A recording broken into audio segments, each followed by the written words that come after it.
자, 옛날 책 281페이지를 보면은 우리가 오늘날 좀 더 열심히 되는데 우리가 오늘날 말이죠.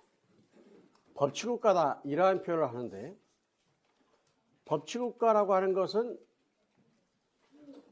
법에 의해서 어떠한 행정행위를 한다. 쉽게 말하면 그렇습니다. 과거에는 법치국가라고 하면은 법치국가가 정립되기 이전에는 군주가 자기 마음대로 권력을 행사했었는데 소위 유럽에서 민주화 또 혁명이 일어남에 따라서 국민 대표기관인 국회에서 만든 법률에 의해서 어떠한 행정작용을 하도록 하게 되었던 것이죠. 국회에서 만든 법에 의해서 하기만 하면 되기 때문에 실질적으로 그 법이 경우에 따라서는 악법일 수도 있고 선법일 수도 있겠지만은 그것을 묻지 않고 일단 법에 의해서 지배한다. 법에 의한 행정행위를 한다. 법치 행정을 한다. 이것을 우리는 형식적 법치주의다. 이렇게 부릅니다.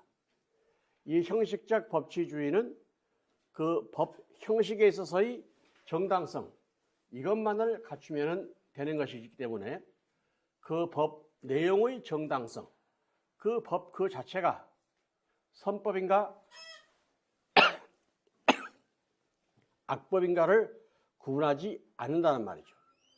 그로 인해서 소위 말하는 독일의 경우에 나치 히틀러의 법에 의한 불법 통치를 경험한 후로부터는 법은 형식적 합법성 외에 내용적 정당성도 갖춰야 되겠다.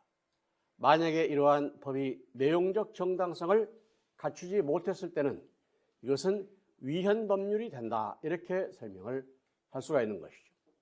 예를 들면 우리나라에서 간통죄를 처벌하는 것, 간통죄를 처벌하는 형법 341조가 위헌이다. 이렇게 헌법재판소에서 결정을 했던 것에서 볼 수 있는 바와 같이 과거와 같은 형식적 법치국가에서는 어떠한 법률이 위헌이다, 아니다. 이것을 구별할 필요가 없었다는 것이죠. 어떠한 사상이 지배했냐면은 소크라테스가 말했듯이 악법도 법이다. 이러한 사상이 지배하기 때문에 이것을 우리는 법률 만능주의 또는 법 만능주의 이것을 법 실증주의다. 이렇게도 부르고 있습니다. 그렇지만 아까도 말한 바와 같이 2차 대전 당시에 히틀러에 의한 불법 통치, 악법을 만들어서 사람을 죽이기도 하고 어떠한 통치 행위를 했기 때문에 거기에 대한 반성으로서 특히 독일에서는 2차 대전 이후에 헌법재판제도가 강화되었다.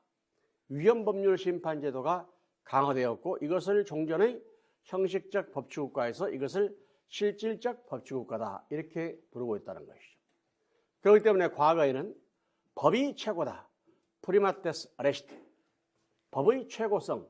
이것만을 강조했었는데 이 법도 헌법에 합치해야 된다. 즉, Verfassungsmäßigkeit 다시 말해서 법이 헌법에 합치되는 이러한 성격을 지녀야 한다. 이러한 위헌법률 심판제도가 활성화되었고 이것을 실질적 법치국가요. 이러한 실질적 법치국가는 법 위에 헌법이 있다라고 하는 것을 즉 헌법의 우위성, 즉 법률의 우위, 헌법의 우위 이것을 강조하기 때문에 오늘날의 법치국가를 헌법국가이다 이렇게 부른단 말이죠. 그러니까 여러분들은 앞으로 우리나라가 법치국가다 이러한 표현을 하는 것보다는 헌법국가다 이러한 표현을 하는 것이 더 실력이 있어 보이겠다 이렇게 말씀을 드릴 수가 있습니다. 왜?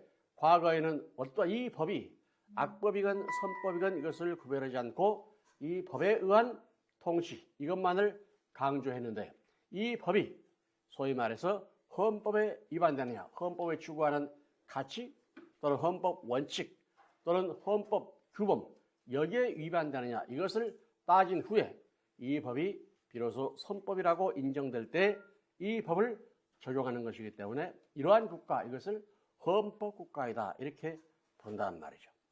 자, 그렇다면 현대 국가가 헌법국가이다. 여기서 말하는 헌법국가는 실질적 법치국가임을 강조하는 것인데, 이 헌법국가는 무엇을 추구하고 있느냐, 즉 국가가 존재하는 목적이 뭘까요?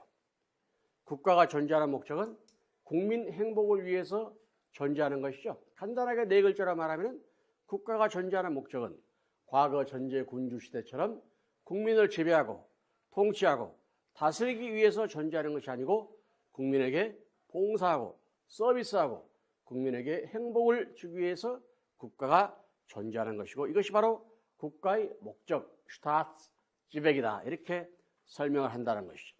그러면은 자, 우리 김은철 씨, 우리 국민이 행복하게 되려면 우리나라가 첫째 어떠한 나라가 되어야 될까? 가장 먼저 민주주의가 돼야 되겠죠. 예를 들어서 우리가, 자, 어제 우리가 선거를 했습니다. 선거를 한다는 것은 우리 헌법 제1조에, 즉 우리 헌법 제1조 1항에는 대한민국은 민주공화국이다, 민주공화국임을 선언하고 있고, 여기서 말하는 민주공화국은 좀 더 구체적으로 말한다면 자유민주공화국이다 이렇게 설명을 할 수가 있는 것이죠. 민주공화국 그러면은 인민민주공화국도 있을 수가 있습니다. 예를 들어서 북한의 경우는 조선민주주의 인민공화국 이렇게 부르고 있는 것처럼 우리나라에서도 단순하게 민주공화국, 그러니까 이것을 혼동을 할 염려가 있는데, 우리 헌법에서도 우리 헌법 전문에서 자유민주적 기본질서를 토대로 하고, 또 우리 헌법 제4조에서도 자유민주적 기본질서를 추구하는 그러한 방향으로 우리 남북 통일을 이룩한다. 또 우리 헌법 제8조 사항에서 민주적 기본질서에 위배되는 정당은 위헌정당으로서 해산된다라고 하는 규정으로부터 우리가 우리 헌법 제1조 1항에서 단순하게 민주공화국이다 이렇게 설명하고 있지만, 여기서 말하는 민주는 인민민주가 아니고 자유민주, 즉 자유민주적 기본질서를 추구하는 헌법국가로서의 자유민주공화국이다 이렇게 설명을 할 수가 있는 것이죠. 또 1조 2항에서는 뭡니까? 대한민국의 주권은 국민에게 있고 모든 권력은 국민으로부터 나온다 이렇게 설명하고 있는데, 여기서 말하는 모든 권력, 이것은 국가작용, 국가의 통치권을 말하는데, 국가의 통치권은 뭐가 있죠? 입법권. 어제 우리가 뭡니까? 국회의원들을 선거했지.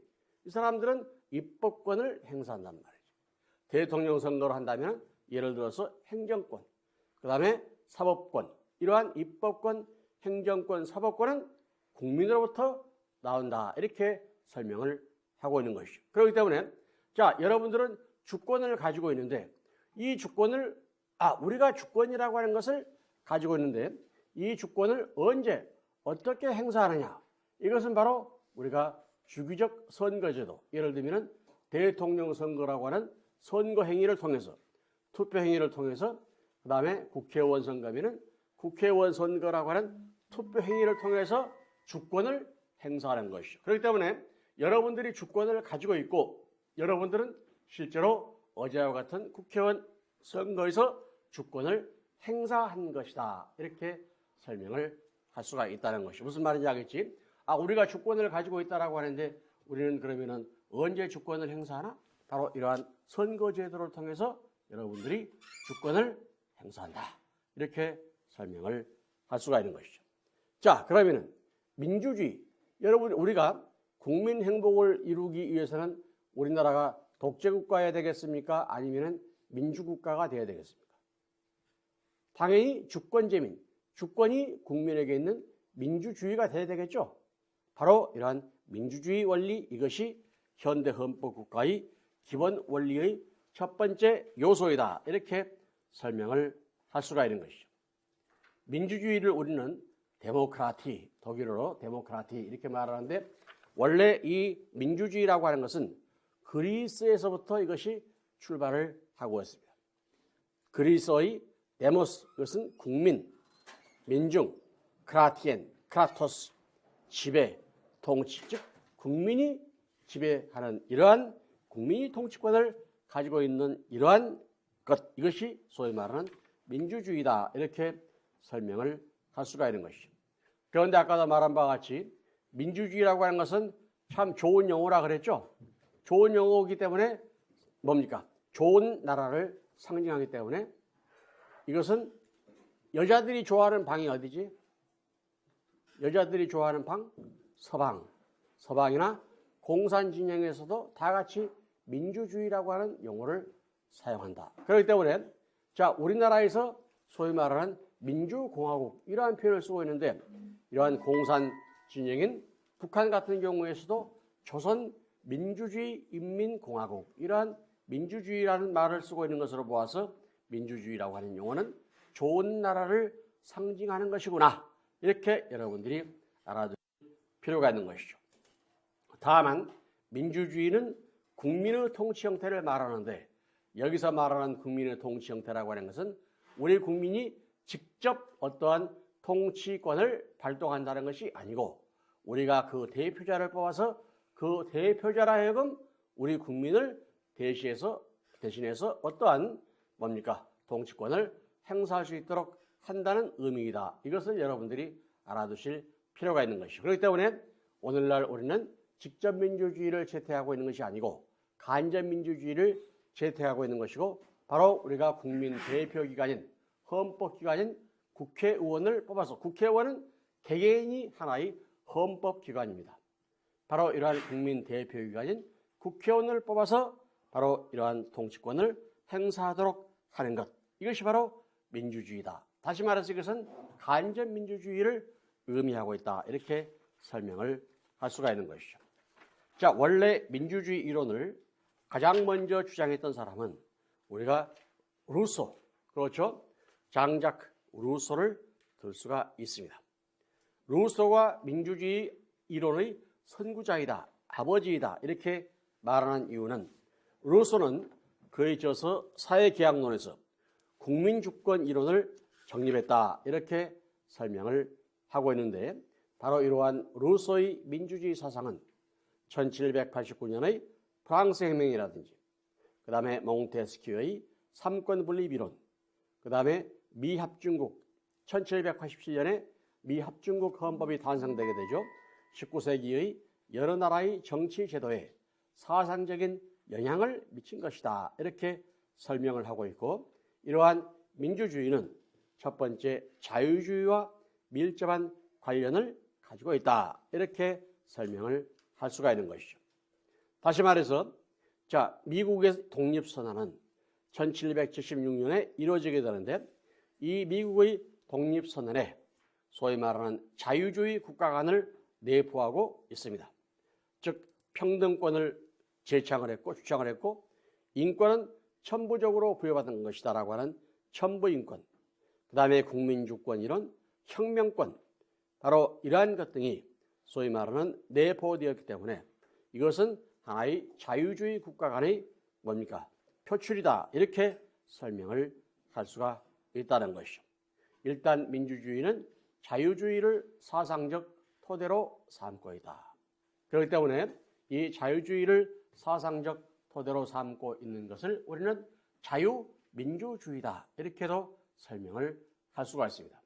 또 자유주의라고 하는 것은 그 범위가 굉장히 넓기 때문에 경제적 측면에서의 자유주의도 있죠. 경제적 측면에서의 자유주의도 있고 정치적 측면에서의 자유주의도 있는데 여기서 말하는 자유주의는 일단 정치적 측면에서의 자유주의를 말한다. 이렇게 설명을 할 수가 있는 것이죠. 자, 원석찬 씨. 프랑스 혁명이 언제 일어났지? 프랑스 혁명이 1789년 7월 14일 날 프랑스 혁명이 일어났지. 그 프랑스 혁명의 3대 기치가 뭐였죠? 자유, 평등, 박애. 여기서 말하는 박애는 이웃 사랑을 말하는 것이랍니다. 자유, 평등. 자유가 아니면 죽음을 달라. 그러한 구호가 있었죠. 바로 이 자유라고 하는 이 자유 사상이 프랑스 혁명에도 이것이 이미 내포되어 있었다. 그 다음에 평등, 박애. 이것은 이웃을 사랑하는 것이야. 이웃 사랑. 이것이 바로 박애. 이것이 프랑스 혁명의 3대 모토였다. 이렇게도 설명을 할 수가 있는 것이죠. 자, 루소는 바로 그에 이어서 사회계약론에서 민주주의 이론을 제창했는데 좀 더 구체적으로 프랑스에서는 엠마누엘 요셉 시에예스라고 하는 그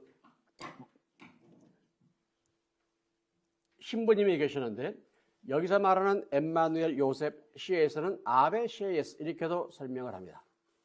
즉 시에예스 신부, 여기서 말하는 그 아베라고 하는 것은 그 카톨릭 교회에서 말하는 그 신부하고는 좀 다릅니다. 로마 카톨릭 교회에서의 신부는 프리스터 이렇게 말하는데 그 아베라고 하는 것은 소위 말하는 수도원, 유럽에 가면은 수도원의 수도사 바로 이러한 의미의 신부, 이것을 말하는 것이고 바로 이것은 엠마누엘 요셉 시에예스가 1773년에 신부의 서품을 받았기 때문에 엠마누엘 요셉 시에예스 이렇게 부르기도 하고 아베 시에예스, 즉 시에예스 신부님 이렇게도 설명을 한다는 말이죠. 특히 엠마누엘 요셉 시에예스는 1789년 1월 달에 소위 말하는 팜플렛 형식으로 된 제3신분이란 무엇인가라고 하는 조그만 책자로 만든 게 있어요.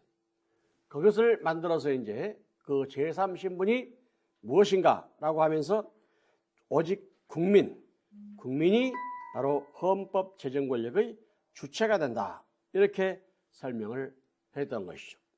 바로 1789년 1월 달 엠마누엘 요셉 시에예스가 제3신분이란 무엇인가라고 하는 것에서 국민이 헌법 제정 권력의 주체가 된다라고 하는 이론을 발표해서 이것이 나중에 뭡니까? 프랑스 혁명을 일으키는 원동력이 되었던 것이다. 그렇기 때문에 그의 논문이 1789년 1월 달에 나왔다는 것은 바로 1789년 7월 달에 생긴 프랑스 혁명에 영향을 미치게 되었다는 것이죠.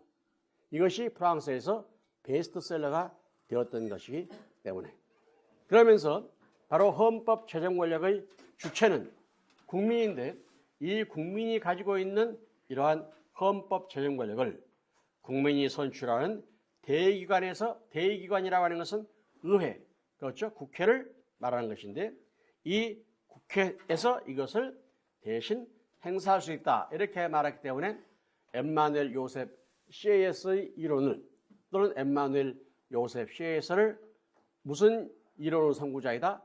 간접 민주주의 이론의 선구자이다 이렇게 부르고 있다는 것이죠. 그렇기 때문에 루소와 엠마누엘 요셉 시에예스와 다른 점은 루소는 직접 민주주의를 강조했지만은 엠마누엘 요셉 시에예스는 간접 민주주의를 강조했다. 특히 루소는 바로 직접 민주주의를 주장했다는 점에서 민주주의 이론의 선구자이다, 아버지이다 이렇게 말하지만은 오늘날 민주주의는 세계각국에서 그 대표자를 뽑고 그 대표자로 하여금 어떠한 우리 주권을 행사하도록 하고 있죠. 그렇기 때문에 오늘날의 민주주의는 간접 민주주의가 일반적이기 때문에 루소는 민주주의 이론의 창시자이고 엠마누엘 요셉 시에예스는 민주주의 이론의 번영을 이루간 사람이다. 이렇게 우리가 알고 있단 말이죠. 이것이 공무원 시험에 나올 수 있습니다. 민주주의 이론의 창시자는 루소, 그 다음에 민주주의 이론을 번영시킨 사람은 엠마누엘 요셉 시에예스 이렇게 설명을 하고 있다는 것이죠. 자, 좀 더 구체적으로 본다면은 특히 루소는 민주주의 이론을 주창하면서 어떠한 민주주의 이론을 주창했냐면은 옛날 책 297페이지를 보시면은 동일성 민주주의 이론을 제창을 합니다. 여기서 말하는 동일성 민주주의는 치자와 피치자, 다시 말해서 쉽게 말해서 치자는 지배하는 자죠. 피치자는 지배받는 자.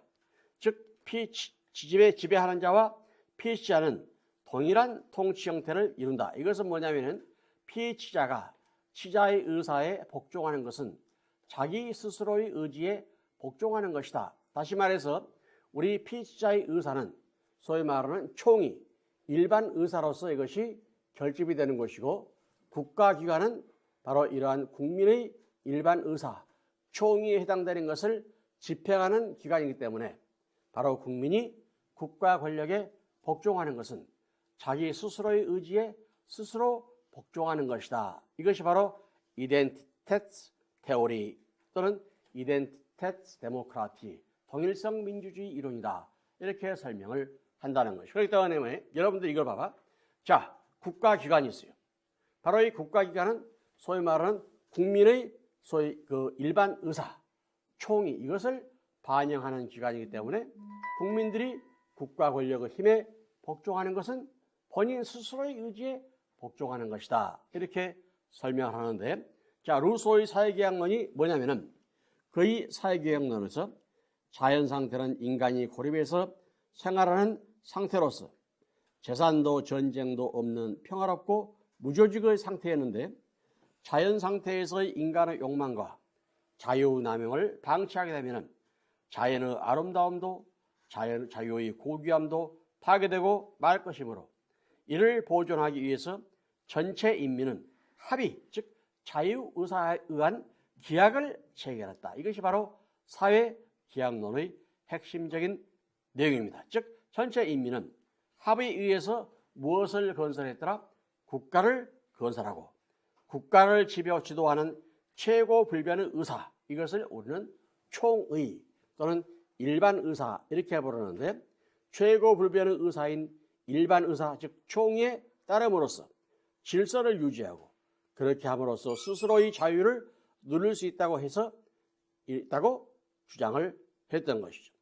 그러면서 국가 권력은 인민의 일반 의사, 즉 총의에 기초한 것이고 이에 복종하는 것은 타인에 의한 지배가 아니라 자신에 의한 자기 지배이다. 이것이 바로 루소의 사회계약론에 입각한 또는 루소의 동일성 민주주의 이론이다. 이렇게 설명을 하고 있는 것이죠. 그렇기 때문에 바로 이러한 동일성 민주주의는 일반 의사, 총이라고 하는 것을 그 전제로 삼고 있고 바로 이러한 국가 권력은 국민 총의를 반영하는 것이다. 이렇게 설명을 할 수 있는 것이죠. 그렇기 때문에 국민은 바로 이러한 국가 권력에 복종하는 것은 자기 스스로의 의지에 복종하는 것이다. 이렇게 설명을 할 수가 있다는 것이죠. 자, 루소가 지니고 있는 것은 또 루소가 말하고 있는 것은 이러한 직접민주주의 또는 동일성 민주주의 이론의 장점은 뭐였냐면은 그때까지만 해도 국민은 국가 권력으로부터의 지배의 대상이다. 이렇게 봤던 것인데, 즉 피동적 지배 대상인 목적물 관계에 불과한 것으로서 인식했는데 국민이 국가 의사결정의 능동적 의사결정의 주체인 주관적 관계로 승화시켰다라고 하는 점에서 그 이론의 장점이 있지만은 단점으로서는 이것이 전체주의에 빠질 염려가 있고 맹목적 총의와 무지몽매한 다수 여기에 휩싸일 염려가 있다. 맹목적 총의 이것은 뭐냐면은 자 예를 들어서 우리가 이 다음 주에 그냥 중간고사 보는 날인데 수업도 하지 않고 휴강합시다. 여러분들 그렇게 할까? 한번 손 들어보세요. 이 다음 주에 그냥 중간고사 보는 날이니까 수업하지 않고 휴강. 휴강이 아니지. 수업이 없는 날이니까. 자, 한번 손 들어보세요. 다수결로 정하게. 이것을 우리는 뭐냐면은 무지몽매한 다수다. 이렇게 부르고 있다는 것이죠. 이것은 가치관적 민주주의하고는 상반되는 개념이지. 바로 이것은 소위 말해서 무지몽매한 다수가 얼마든지 존재할 수 있기 때문에 이것은 소위 말하는 맹목적 총의, 총의이긴 하지만은 하나의 맹목적 총의요. 무지몽매한 다수, 이것이 내포되어 있기 때문에 전체주의에 빠질 염려가 있었던 것이죠. 예를 들면 우리 아까 손 들으라고 하니까 다른 사람 다 손 드는데 우리 백인영 씨는 손 안 들었잖아 아까. 그렇지? 이 사람은 모든 사람이 찬성을 하고 한 사람이 반대하더라도 이 사람의 가치를 인정해 줘야 된다는 것이죠. 그렇기 때문에 바로 이러한 루소의 동일성 민주주의 이론은 총의라고 하는 이 총의가 맹목적 총의 또는 무지몽매한 다수가 돼버리면은 이것은 가치관적 민주주의를 뭡니까? 수용할 수 없는 그러한 문제가 생기기 때문에 바로 단점이 있다. 이렇게 설명을 할 수가 있다는 것이죠. 이것은 뭐냐면은 루소의 동일성 민주주의는 자칫하면은 바로 어디에 빠질 수가 있냐면은 절대적 국민 주권에서 찾고 따라서 국민 총의 이외의 어떠한 객관적인 가치 질서나 가치 표준은 모두 부정해버립니다.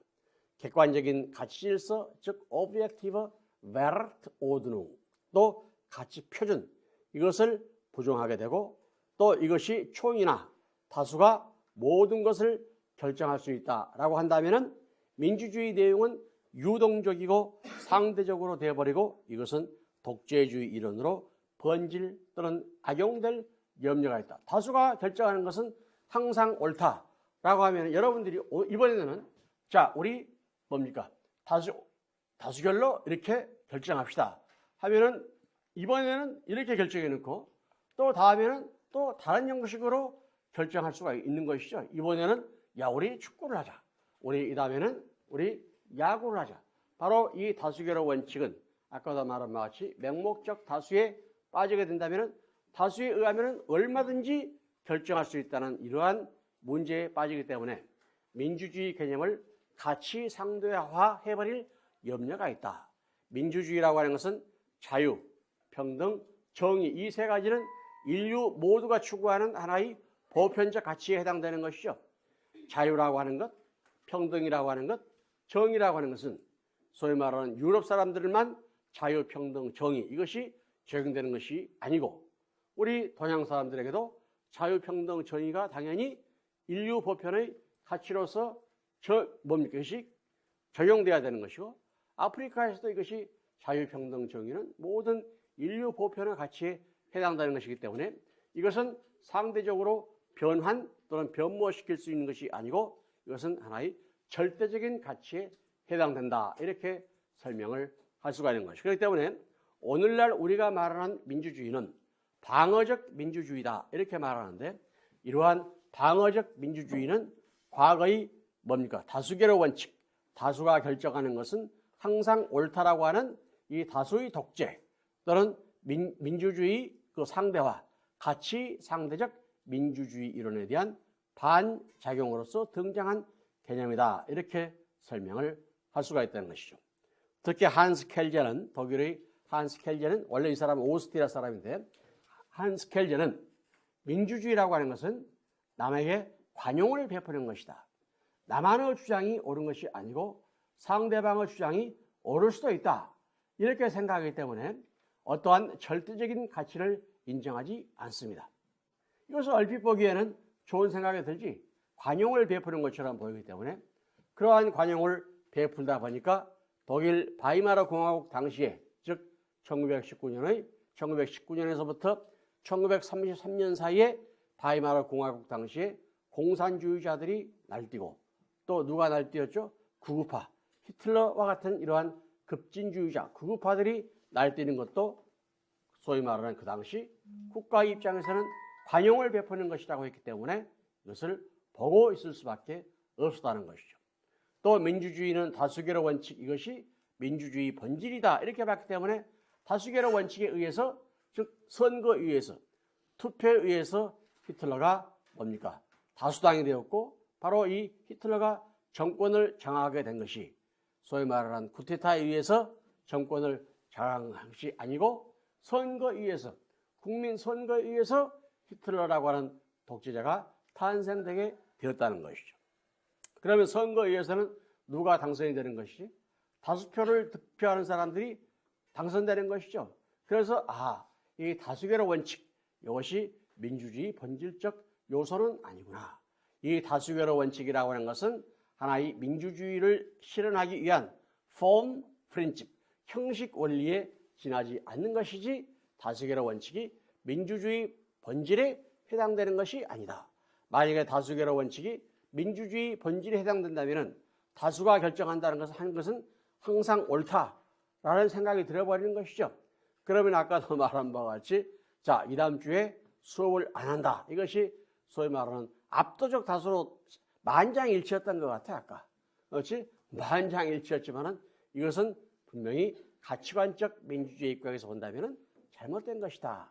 바로 이러한 점에서 루소의 소위 말하는 동일성 민주주의 이론, 그 다음에 한스 켈젠의 가치 상대적 민주주의 이론, 이것은 타당하지 않다.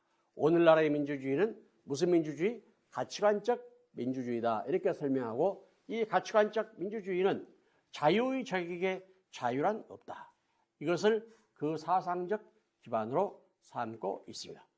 이러한 가치관적 민주주의, 방어적 민주주의 이론을 사상적 토대로 해서 가장 대표적인 예가 위헌정당 해산제도, 아니면 독일 같은 경우는 기본권 상실 또는 기본권 박탈제도를 두고 있다. 어떠한 정당이 자유민주적 기본 질서를 파괴하는 정당이다. 또는 어떠한 개인이 뭡니까? 자유민주적 기본 질서를 파괴하는 경우, 예를 들면 교수의 자유, 강학의 자유라든지 언론, 출판, 집회, 결사의 자유와 같은 표현의 자유 등과 같은 것 등을 자유민주적 기본 질서를 파괴하는 것으로 이것을 악용 또는 오용할 때에는 이 기본권을 상실한다. 예를 들어서 교수님은 교수의 자유를 가지고 있습니다. 대학의 자유의 한 내용으로서 교수의 자유, 대학의 자유, 대학의 자치, 그 다음에 강학의 자유를 가지고 있다라고 해서, 자, 이것은 학문의 자유, 따라서 이 학문의 자유는 절대적 기본권이고, 따라서 교수님이 공산주의를 찬양한다든지 자유주의를 부정한다든지 아니면은 구급파를 찬양한다든지, 이것은 헌법에 대해 충성 의무를 위반한 것이기 때문에 이것은 그 기본권을 박탈하게 되는 것이다.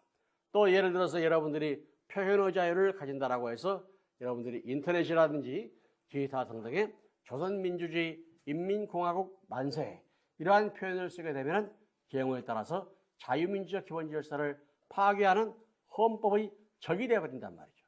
내가 여러분들에게 말했다시피 우리 국민은 납세, 국방, 교육, 근로, 그 다음에 마지막으로 무슨 의무가 있다고 그랬지? 헌법의 충성 의무를 지니고 있단 말이죠. 페어파송스 트로이 또는 페어파송스 트로이를 가지고 있기 때문에 교수님도 여러분들도 다 같이 헌법에 충성해야 될 의무가 있다는 것입니다. 그렇다면 우리 헌법은 뭐지? 우리 헌법에 추구하는 가치는 자유민주적 기본 질서를 구축하고 이것을 토대로 하고 있다라고 했죠. 바로 이러한 자유민주적 기본 질서의 토대하에 하나의 헌법 국가를 창설하는 것이 바로 우리 국가의 대한민국의 국가 목표이다. 이렇게 설명을 할 수가 있기 때문에 바로 이러한 자유민주적 기본 질서를 위배할 때는 이것이 위헌정당으로 해산되는 것도 바로 이러한 가치관적 민주주의, 그렇죠? 또는 방어적 투쟁적 민주주의의 사상적 기반을 두고 있는 것이다. 이렇게 설명을 할 수가 있는 것이죠. 즉 민주주의는 다수결에 의해서 항상 상대적으로 뭡니까? 변모시킬 수 있는 것이 아니고 자유평등 정의를 확립하기 위한 무슨 가치? 절대 불변의 가치이다. 그렇기 때문에 민주주의는 가치 상대적 관용을 베푸는, 요새는 오늘날의 민주주의는 관용을 베푸는 건가? 송진우 씨?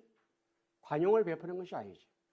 우리 인류 보편의 가치인 자유를 침범한다든지 평등을 침범한다든지 정의를 침범하는 것, 이것은 자유민주적 기본 질서를 파괴하는 헌법의 적이 되는 것이다. 이렇게 설명을 할 수가 있는 것이죠. 이러한 자유민주적 기본 질서의 구체적 내용으로서는 우리 국민에게 기본적 인권을 보장해 두는 것이라든지 삼권 분립을 보장하는 것, 또는 주기적 선거제도를 두고 있는 것. 예를 들어서 주기적 선거제도를 없애버리는 것은 결과적으로 자유민주적 기본 질서를 파괴하는 것이 됩니다. 국민의 기본권을 침해하는 것도 자유민주적 기본 질서를 파괴하는 것이 된다.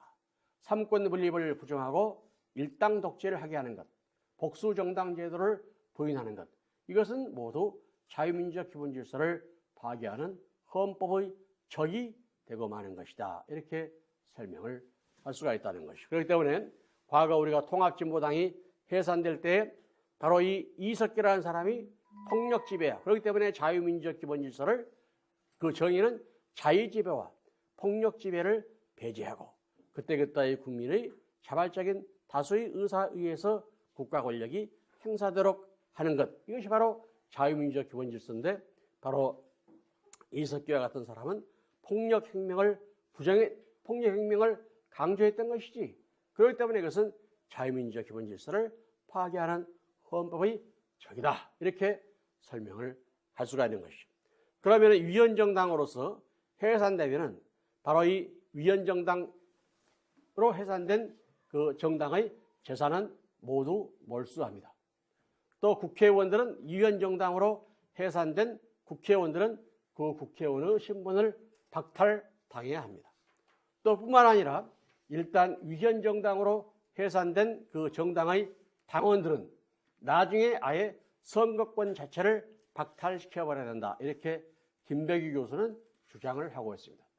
아직 이것까지는 바로 이러한 위헌정당 해산에 의해서 해산된 정당의 국회의원들이 나중에 무소속으로 출마하는 것, 이것은 절대 금지하도록 해야 된다. 즉 선거권 또는 피선거권 그 자체를 박탈시켜버려야 된다. 이렇게 주장을 할 수가 있습니다. 그런데 이번 선거에서 과거에 통진당 소속 국회의원이 무소속으로 나왔지, 이거는 커다란, 물론 국민들이 그 사람들을 찍어주지 않았기 때문에 문제가 되지는 않았지만은 아마 창원인가 거기에 그 뭡니까 어디지 이번 선거할 때 옛날 통합진보당 소속 국회의원이 무소속으로 나왔지. 바로 이것은 소위 말하는 피선거권 그 자체를 박탈시켜버릴 필요가 있다. 이렇게 생각을 할 수가 있습니다. 자, 그 다음에 민주주의 이론에서 한스 켈젠의 상대적 민주주의 이론, 이것을 아까 설명을 했고, 그 다음에 민주주의와 아까도 말한 바와 같이 민주주의는 자유주의와 밀접한 관련을 가지고 있기 때문에 소위 말해서 밀접한 관련을 가지고 있지만은 또 자유주의와는 어느 정도 긴장관계를 가지고 있기도 합니다. 예를 들어서 자유주의라고 하는 것은 하나의 가치 가변적이죠. 오늘날의 민주주의는 가치관적 민주주의로서 가치 불변적이지. 어떠한 면에서 가치 불변적이라는 말이지? 자유평등 정의, 이것은 가치 불변이지. 이것이 변할 수 있을까 앞으로도? 우리가 추구하는 것은 우리 국민의 자유와 우리 국민의 평등, 그 다음에 이 사회의 정의. 예를 들어서 경제적 약자, 어린이, 노약자, 장애인 등에 대해서는 우리가 특별한 보호를 해주고 있죠. 이것은 하나의 사회 정의를 구현하기 위한 것이죠. 모든 국민은 법 앞에 평등하다. 이것도 하나의 평등권을 부여하고 있는 것. 그 다음에 소위 말하는 자유권적 기본권을 부여하고 있는 것. 이것은 인류 보편의 기본적 가치에 해당된다. 보편적 가치이다. 이것은 하나의 절대적 가치를 가지고 있는 것이기 때문에 상대적 민주주의 이론과 같은 수시로 그 민주주의 개념이 변모할 수 있는 이러한 상대적 민주주의 이론은 그 타당성의 한계를 지닐 수밖에 없다. 이렇게 설명을 할 수가 있는 것이죠. 또 다수결의 원칙, 이것을 뭡니까? 민주주의 본질로 본다면 다수는 하나의 힘이요, 이것은 하나의 규범이요, 이것은 하나의 국가이다. 이러한 사상으로 나가게 되고, 이것은 결국 다수결 만능주의에 빠지게 되고, 다수결 만능주의는 소수에 대한 다수의 독재가 되어버릴 염려가 있다. 다수결 만능주의는 다수의 독재가 되어버릴 염려가 있기 때문에 다수결의 원칙이 민주주의 본질적 요소는 아니다. 아까도 말한 바와 같이 무슨 원리? form principle, 형식 원리에 지나지 않는다. 본질적인 요소가 아니다. 물론 그렇기 때문에 다수결의 원칙은 항상 뭡니까? 메어하이트 프린칩은 무엇을 그 전제로 삼고 있더라? 소수를 보호한다는 민다이텐 슈츠. 그렇기 때문에 다수결의 원칙, 소수자의 보호. 이것은 항상 같이 써야 돼요. 다수결의 원칙, 이것이 뭡니까? 전가의 보도가 아니고 다수결의 원칙은 항상 그 소수의 보호를 내포하고 있는 것이다. 이렇게 설명을 할 수가 있는 것이죠. 그러면 자, 이산화 씨. 우리 헌법에서, 바로 우리 헌법에서도 다수 횡포를 막기 위한 하나의 제도적 장치들을 두고 있죠. 예를 들면 국회에서 다수파가, 이제 여소 야대가 되어버렸지. 내가 생각할 때 그 새누리당에서 말이지 국회 선진화법 때문에 항상 야당에서 발목 잡게 하니까 국회 선진화법은 원래 의사결정은 과반수의 의사결정이 있으면은 가결된 것으로 보는 것이 일반 원칙입니다. 일반적으로. 제적 과반수의 출석과 출석 과반수의 찬성. 과반이라고 하는 것은 50%를 초과하는 거예요. 그렇기 때문에 100명의 과반수가 찬성했다. 그러면은 51명이 찬성하면은 그것은 가결된 것으로 보는 것이 absolute majority, 즉 절대 다수 이렇게 부른다는 것이죠. 절대 다수는 과반을 절대 다수라고 불러. 과반 또는 과반수 이상. 2분의 1 이상이면 안 돼. 2분의 1 이상은 절반이지. 우리가 과반이 아니고 절반이기 때문에 항상 과반수 이것을 하나의 일반 원칙으로 삼고 있는데 우리나라의 국회 선진화법에 의하면 거의 3분의 2 이상의 찬성을 얻어야만이 의안이 가결된 것으로 보기 때문에 야당에서 아무리 새누리당에서 어떠한 법률안을 가결시키려고 해도 바로 이러한 민주당에서 더민주당에서 협의를 안 해주면은 법률안을 통과시킬 수가 없어 국회에서.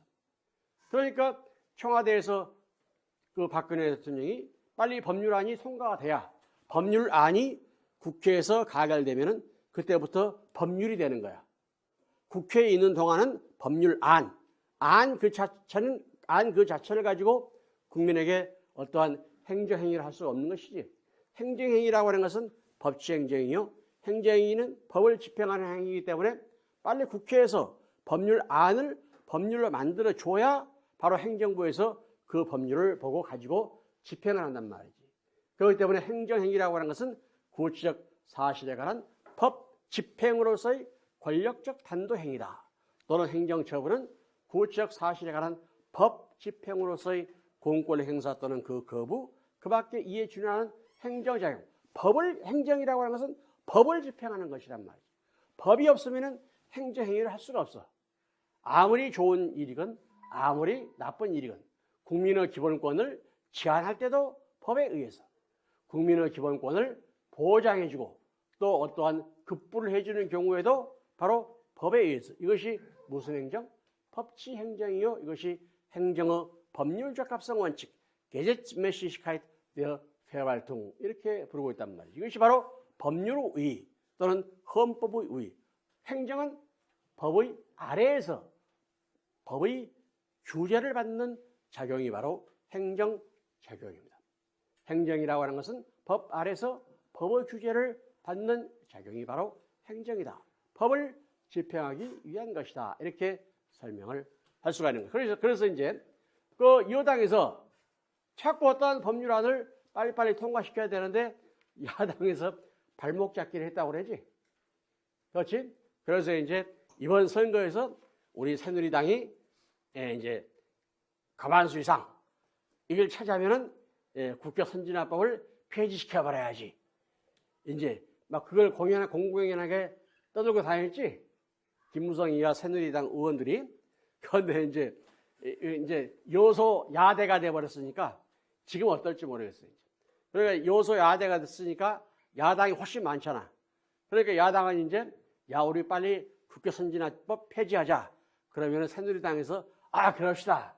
그럴지 아니면은 폐지하면 안 된다고 그럴지 나는 모르겠어. 어떨 것 같아? 폐지하자고 그러면은? 궁금하지?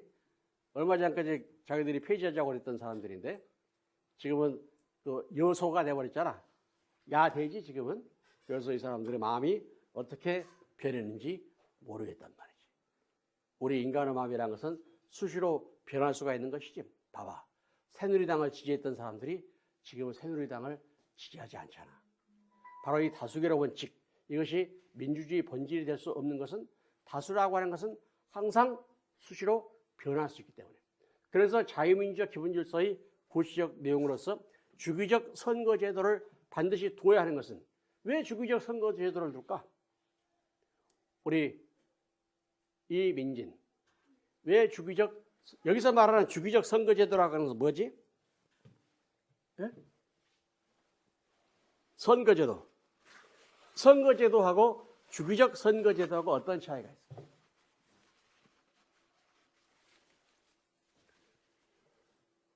주기적 선거제도. 우리가 생각해봐. 선거를 하더라도 20년 만에 한 번 할 수도 있지. 20년 만에 한 번 선거하는 것도 선거제도가 있다 이렇게 말할 수 있잖아. 그렇지만은 4년에 한 번, 5년에 한 번씩 주기적으로 선거를 해야 바로 주기적 선거제도를 두고 있는 것은 오늘의 소수가 내일의 다수가 될 수 있기 때문에 반드시 주기적 선거제도를 두어야 한다는 것이죠. 자, 19대 때는 그 더민주당이 소수였지. 그렇잖아. 그렇죠? 그런데 20대는 야당이 다수가 돼버린 거예요. 그러니까 19대 때 소수였던 더민주당이 20대에 와서는 다수가 돼버릴 수 있는, 즉 야당이 다수가 돼버릴 수 있는 기회를 주기 때문에 반드시 주기적 선거제도를 두어야 한다는 말이죠.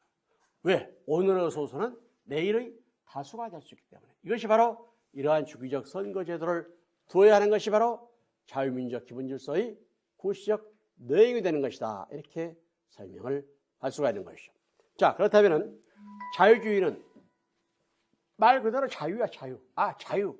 그러다 보니까 어느 정도 가치 가변적이지. 그렇지만은 오늘날의 가치관적 민주주의에 의하면 가치 가변적입니까? 가치 불변적입니까? 문병철. 가치 불변이지. 왜 다변이야? 이랬다 저랬다 해? 가치가? 민주주의 가치가? 자유평등 정의라고 하는 이 세 가지, 이것은 변할 수 없는 것이지. 가치 불변적인 것이지. 이번에는 자유평등 정의 이것을 뭡니까? 우리가 수용하지만은 나중에는 자유평등 정의는 빼버리지. 우리 정의는 빼버리고 자유와 평등만 민주주의 본질이라고 합시다. 이런 건 아니지. 우리 인간이 수천 년의 역사를 살면서 그 발견해낸 가치야, 이게. 어떻게 하면 우리 인간이 기본적인 그 윤리를 토대로 해서 우리 인간의 존엄성을 보장받을 것인가? 이것은 우리 인간에서의 자유가 보장되어야 된다. 또 평등이 보장되어야 되겠다. 또 정의가 확립되어야 되겠다. 이것은 우리가 지금까지 발견해 놓은 것이야. 또 있어? 또 여러분들 중에 자유, 평등, 정의 외에 또 뭐 하나 있으면 하나 말해보세요. 그 말한 사람은 내가 학점을 올려줄게. 자유, 평등, 정의 외에 또 뭐가 있어? 우리가 지금까지 발견한 것 중에는 이 세 가지밖에 사실 없지. 물론 여기서 말하는 평등은 절대적 평등이 아니고 상대적 평등을 말하는 것이지, 같은 것은 같고 다른 것은 다르게 하는 상대적 평등. 상대적 평등을 해야지 절대적 평등을 하면은 이것은 문제가 있습니다. 기회 평등 이것을 줘야지 결과 평등. 소위 말하는 결과 평등을 강조하는 국가가 소위 말하는 공산국가가 될 수가 있어요. 사회주의 국가. 그렇지만 기회 평등을 강조하는 국가는 사회국가, 복지국가. 그러니까 일단 여러분들이 각자 그 스스로 가지고 있는 능력을 발휘할 수 있도록 사회 구조를 만들어줘. 기회 평등을 만들어줘. 그 다음에 그 중에서 낙오가 되는 사람을 국가가 개입해서 어떠한 보장을, 사회 보장을 해준다는 것이지, 즉 기회 평등이지 결과 평등을 강조하는 것은 아니죠. 그런데 공산주의 국가는 결과 평등을 지나치게 강조하기 때문에 모든 국민들에게 평등하게 대접한다. 이것은 실질적으로는 북유럽 같은 그러한 나라에서는 전 국민의 세금의 60%를 걷어들여가지고 일률적으로 사회보장을 해줍니다. 우리 간단하게 말하면 우리 한성대학교 교수실도 절대 평등이야. 모든 교수실이 다 크기가 똑같아. 그런데 어떤 교수님은 냉장고 한 개만 떨렁, 저것처럼 큰, 기둥처럼 큰 냉장고 하나만 떨렁 있는 교수가 있는가 하면, 어떤 교수는 김백규 교수님 같은 분은 책이 그냥 산더미처럼 쌓여있어갖고 제대로 걸어다니지를 못해. 이렇게 구석으로 이렇게. 여기도 책장, 여기도 책장. 책이 이렇게 이러고 다녀. 이것은 뭐냐? 절대적 평등은 폐단이야, 폐단이에요. 김백희 교수님 같은 사람은 연구실을 큰 거, 이거 줘야 되고, 냉장고 하나 있는 교수님은 조그만 방 하나 주면 돼. 이것이 평등이지. 이것이 바로 상대적 평등이고, 이것이 정의 원칙에 합당한 것이지. 그래, 김은철 씨 왜 웃어? 그래, 안 그래? 김은철 씨 연구실에 책 몇 권 있고, 송진우 씨 연구실에 책이 1000권이 있다 그러면 연구실이 비좁아서 제대로 걸어가지 못할 정도면은 이 사람한테는 큰 연구실을 줘야 되지? 그래, 안 그래? 그런데 한성대 교수실은 다 똑같아. 이거 절대적 평등이요. 이러한 평등은 안 된다는 것이죠. 여기서 말하는 평등은 같은 것은 같고 다른 것은 다르게. 즉, 함적 차별, 상대적 평등. 이것을 의미하는 것이다. 그렇기 때문에 우리 모든 국민은 교육을 받을 권리를 가지고 있죠. 그러면 나는 한성대학교 행정학과에 와서 공부할 권리를 가지고 있어. 나에게 한성대 행정학과에서 공부할 그 권리를 달라. 딱 그래가지고 여기 딱 와서 앉아있을 권리가 있나? 어떤 사람이? 한성대학교 행정학과 오려면 입학시험을 보고 입학시험을 합격한 사람이 이 자리에 앉아있을 자격이 있지. 한성대학교 입학시험에 수준이 안 되는 사람은 이 자리에 앉아있을 자격이 없다는 말이죠. 무슨 말인지 알겠지? 그렇기 때문에 여기 때 말하는 평등은 절대적 평등이 아니고 상대적 평등을 의미한다. 독일에서도 마찬가지로 독일에서도 그 평등 또 교육을 받을 권리 이것을 인정하고 있기 때문에 독일에서 누가 돈을 좀 많이 잘 벌까? 우리나라에서 돈 잘 버는 직업이 뭐지? 문병철. 돈 잘 버는 직업이? 의사. 의사가 돈 잘 벌거든? 그래서 독일에서도 마찬가지야. 그러니까 독일에서는 의사를 서로 되고 싶어 하니까 그 인원수를 딱 제한을 해. 누머러스 클라우수스. 그래가지고 우리 대학에서는 의과대학 학생을 예를 들면 100명만 가르친다. 100명만 뽑는다. 그러니까 의과대학 들어가기가 힘들지 않아. 힘들지. 그러니까 거기에 대해서 위헌 심판을 제기한 거야. 모든 국민은 뭡니까? 교육을 받을 권리를 가지고 있기 때문에 내가 한성대학교 의과대학 와서 이 자리에 앉고 있겠다 이거야. 왜 그런데 숫자 제한을 하느냐. 그런데 독일 연방헌법재판소는 이것을 합헌으로 받았습니다.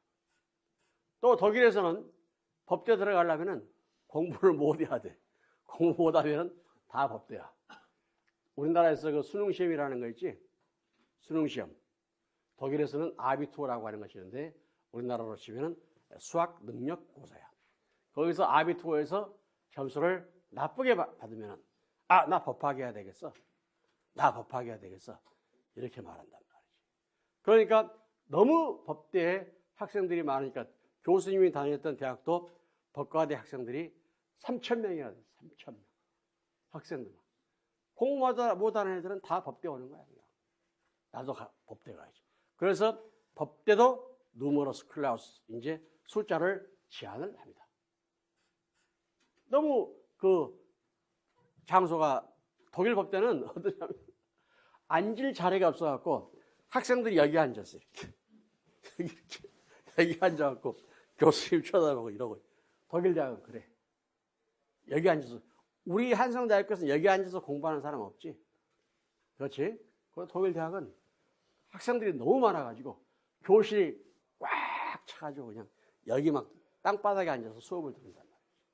그러니까 부득이하게 학생을 제한할 수밖에 없지. 이때의 평등은 절대적 평등이 아니고 상대적 평등이기 때문에 이제 일정한 예를 들어서 아비투어에서 얼마 이상 안 되는 사람은 뭡니까? 법과대학에 들어올 수 없다. 또 예를 들어서 김백희 교수님도 그럴 줄 몰라. 너무 그냥 학생들이 꽉 찬다. 여기에 이제 김백희 교수님이 옛날 강의할 때는 말이지 막 우리 학교는 아니고 다른 대학교인데 막 200명 이상 쫙 마이크 놓고 쫙 사람 얼굴이 안 보였어 끝에. 저게 누구지? 지금은 김배 교수님이 자존심 상하는 거야. 이것만 지금 듣고 있는 게. 그 김배기 교수님의 그 뭐라고 그러지? 굴욕이야 이거 굴욕. 그런데 이게 막 넘쳐흐른다. 그럼 어떻게 하겠어? 김배기 교수님이 자 헌법을 수강하려고 하는 자는 자 1학기 성적이 평점 얼마 이상이 된다. 이렇게 제한하는 수가 있겠지. 그럼 이것은 불법이야 합법이야? 합법이라는 것이지. 제한하는 것은. 바로 이것이 평등권. 이것은 절대적 평등이 아닌 상대적 평등을 의미하는 것이기 때문에 그렇다. 그런데 여러분들은 이제 내가 생각할 때 공부 잘하는 사람들이 다 들어온 거 같아요. 여러분들 공부 잘하지? 공부 잘하세요? 이 학생. 공부 잘하세요? 공부 잘해? 당당하게 말해. 나는 잘합니다. 이렇게 말해봐. 네? 나는 잘합니다. 나는 잘합니다. 우리 안철수 그 사람이 김배 교수님이 안철수가 목소리 힘이 없다고 막 흉보고 그랬잖아. 그런데 선거할 때 보니까 다부지게 막 주장하고 그랬잖아. 안철수가. 그러니까 내가 그 안철수 찍고 싶어 그랬다니까. 내가 기분 좋아가지고. 그 씩씩하게 그래야지. 자, 어떻게 다 씩씩하게 말해봐. 나는 잘합니다. 그렇지, 잘합니다. 나는 A+를 받습니다. 알아봐. 빨리. 나는 A+를 받습니다. 무엇이든지 기도하고 구한 것은 받은 줄로 믿으라. 그러면은 믿은 대로 될지다. 기도한 대로 되는 것이 아니고 믿은 대로 될지다. 누가 그랬지? 순복음교회 조영기 목사님이 하시는 말씀이야. 믿습니다. 딱 믿어. 여러분들 다 이렇게 다 믿어. 믿습니다. 다 같이 해봐. 믿습니다. A+를 받을 줄 믿습니다. 믿은 대로 된 거. 기도한 대로 해주세요. 해주세요. 이거 갖고는 안 돼. 딱 믿어버려야 돼. 믿는 대로 될 줄알아. 알았지? 여러분들은 믿는 대로 될 줄 믿습니다. 자, 이때의 평등은 절대적 평등이 아닌 상대적 평등. 그러니까 우리 인류의 역사가 수천 년이 되는데 겨우 발견하는 게 자유, 평등, 정의. 이 세 가지만을 발견해내는 거야. 옛날만 해도 100년 전만 해도 자유와 평등만 우리가 생각을 했지, 사실. 그러니까 1789년 프랑스 혁명이 일어날 때 자유, 평등, 박애라고 하는 것은 우리가 박애 정신이라는 것은 이웃을 사랑하는 마음이지. 말하자면 사회적 기본권, 경제적 약자, 어린이, 노약자, 장애인들에 대해서는 우리가 특별한 보호를 해줘야 되겠어? 아니면 야 우리가 낸 세금으로 왜 저 사람들 도움을 대주지? 그런 생각이 들어. 당연히 그 사람들에 대해서 보호를 해줘야 되겠지. 그래야 이 국가가 자유와 평등만 갖추고 있다고 해서 이것이 국민 행복이 되는 것이 아니고 정의로운 사회가 되는 것이 아니고 경제적 약자, 어린이, 노약자, 장애인 등에 대해서 우리가 특별히 보호를 해줘야 하는 것이 바로 정의 국가가 된단 말이죠. 이 세 가지 자유, 평등, 정의가 합쳐졌을 때 바로 이것이 하나의 뭡니까? 소위 말하는 민주주의 기본 요소를 확충하는 것이다. 이렇게 생각을 할 수가 있습니다. 자, 우리 옛날 책 308페이지를 보시면은 자유, 평등, 정의가 나오고 있죠. 바로 이러한 그 정의가 없는 자유와 평등, 이것은 소위 말하는 민주주의를 구성 요소에 해당되지 아니한다. 또 311페이지 민주주의 실현 제도로서는 복수 정당 제도를 두고 있고 다수결의 원칙 다음에는 항상 뭐가 와야 돼? 콤마 소수의 보호, 기본권 보장, 권력 분립 제도, 헌법 재판 제도, 공무원의 정치적 중립성, 그다음에 국민 투표, 선거 제도. 바로 이러한 것 등이 민주주의를 실현하기 위한 하나의 제도적 장치가 되는 것이. 봐봐. 어제 여러분들이 국회의원을 뽑았지? 바로 이것은 여러분들의 주권을, 내가 주권을 가지고 있다라고 하는데 내가 주권을 어떻게, 언제 행사하지? 바로 이 선거를 통해서 여러분들이 주권을 행사하는 것이란 말이에요. 여러분들이 예를 들어서 새누리당을 지지한 사람도 있을 것이고 또 여러분들이 더민주당을 지지한 사람도 있을 텐데 바로 이러한 선거제도, 이것을 통해서 민주주의를 실현하는 것이다. 이렇게 설명을 할 수가 있는 것이죠. 그러니까 이번에 우리 국민들이 어떻게 됐어? 확 바꿔야지. 새누리당을 회초리를 바로 이것은 뭐냐면은 선거 제도를 통해서 우리 국민의 주권을 행사하는 것이기 때문에 이것은 민주주의 실현 제도가 되는 것이다. 이렇게 설명을 할 수가 있는 것이죠. 특히 우리의 뭡니까? 우리는 그 다수결의 원칙 이것을 채택하면서도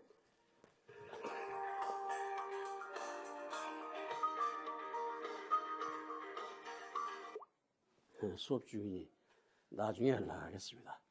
눌렀어.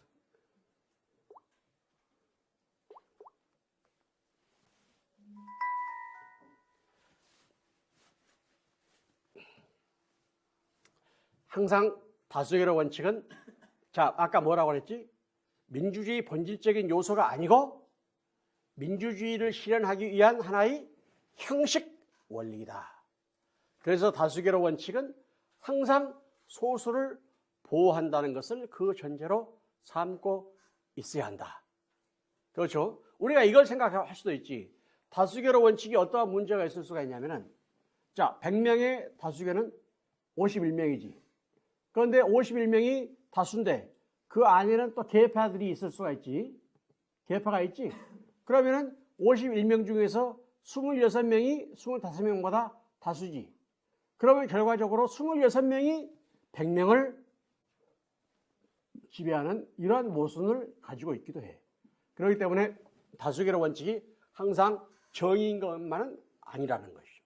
항상 소수의 보호를 그 전제로 삼고 있다. 예를 들면 우리가 헌법을 개정할 때 3분의 2 이상의 찬성을 얻도록 하는 것, 또 주기적 선거제도를 두고 있는 것. 주기적 선거제도를 두고 있는 것은 오늘의 소수자가 내일의 다수가 될 수 있기 때문에, 또 임시회 국회의원들이 국회 소집 요구권, 법률안 제출권, 탄핵 소추 발의권, 법률에 대한 위헌 심사 요구권, 어떠한 법률이 만들어졌다. 그러면은 이 다수 행포에 의해서 법률이 만들어질 수도 있겠죠. 그러면은 이 법률을 헌법재판소에 위헌 법률 심판을 제청할 수도 있는 것. 이것이 바로 소수 보호의 제도적 수단이다. 이렇게 설명을 할 수가 있는 것이죠. 또 아까도 말한 바와 같이 오늘날 민주주의는 방어적 투쟁적 민주주의 이론이다. 민주주의는 국민주권 자유 평등 정의를 실현시키기 위한 일정한 세계관 내지 가치관을 전제로 하는 통치 형태이다.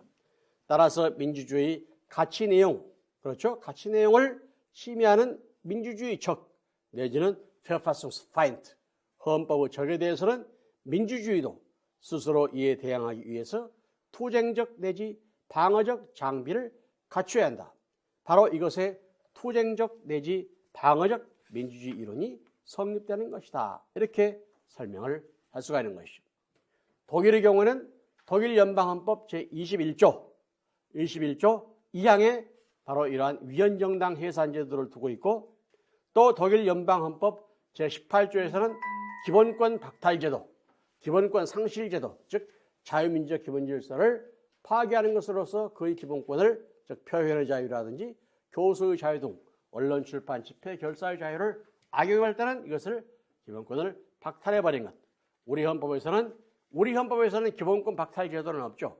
그런데 바로 위헌정당 해산제도, 이것도 역시 소위 말하는 방어적 민주주의 이론이 터잡아서 이러한 것 등을 규정하고 있는 것들이다. 이렇게 설명을 할 수가 있는 것이죠. 자, 두 번째로서는 우리 국민이 행복하기 위해서는, 즉 국가 목적은 국민 행복이란 말이죠. 국민 행복을 위해서 첫 번째 국가 목표는 첫째 민주주의 국가가 되어야 되겠다. 두 번째 무슨 국가가 되어야 되지? 법치 국가가 되어야 된단 말이죠. 법치 국가라고 하는 것은 독일어에서부터, 우리가 법치 국가라고 하는 용어는 독일어에서부터 독일어권에 고유한 복합어이다. 레시트, 법, 그 다음에 국가, 즉 슈ታት, 이것을 붙인 합성어이다. 이렇게 설명을 할 수 있고, 이러한 법치국가라고 하는 용어는 독일어 외에는 다른 나라의 용어에서는 찾아볼 수가 없습니다. 다른 나라에서는 예를 들어서 영미법계에서는 rule of law, 법의 지배, 그렇죠? 법에 의한 지배, 법치주의 이것을 말하고 있고, 레스트슈tat, 법치국가라고 하는 용어는 독일어권의 고유한 용어이다. 이렇게 설명을 할 수가 있는 것이죠. 그런데 실질적으로 자, 옛날 책 352페이지를 보시면은 법치국가라고 하는 것은 국가가 국민의 자유와 권리를 제한하든가 국민에게 새로운 의무를 부과하려고 할 때는 국회가 제정한 법률에 의하거나 법률의 근거가 있어야 되고 또 법률은 국민만이 아니고 국가 권력의 담당자에게도 동등하게 규율하는 원리. 여기서는 지금 국민의 자유와 권리를 제한하고 새로운 의무를 부과할 때 법에 의하도록 한다. 이렇게 말하는데 한 가지 주의할 점은 국민의 자유와 권리를 제한하고 새로운 의무를 부과할 때뿐만 아니라 국민에게 권리를 형성해주고 어떠한 국가에서 급부를 해주는 경우, 예를 들어서 이번 선거할 때 노인에게는 그 일정한 생활 수준이 안 되는 노인에게는 월 30만 원씩 준다는 그 공약이 있었지. 그런 월 30만 원씩 주는 거기 때문에 국민의 자유와 권리를 제한하는 것도 아니지. 또 새로운 의무를 부과하는 것도 아니고 이것은 국민에게 혜택을 주는 것이기 때문에 다른 말로 표현한다면 급부를 하는 것이란 말이죠. 급부. 이것도 역시 법에 의해서 할 수 있다. 이것을 여러분들이 알아두실 필요가 있는 것이죠. 그렇기 때문에 법률여부는 기본권 제한적 법률여부. 기본권 제한적 법률여부라고 하는 것은 우리 국민의 기본권을 제한할 때 기본권 제한적 법률여부 이것뿐만 아니라 기본권을 보장해 줄 때 기본권 형성적 법률여부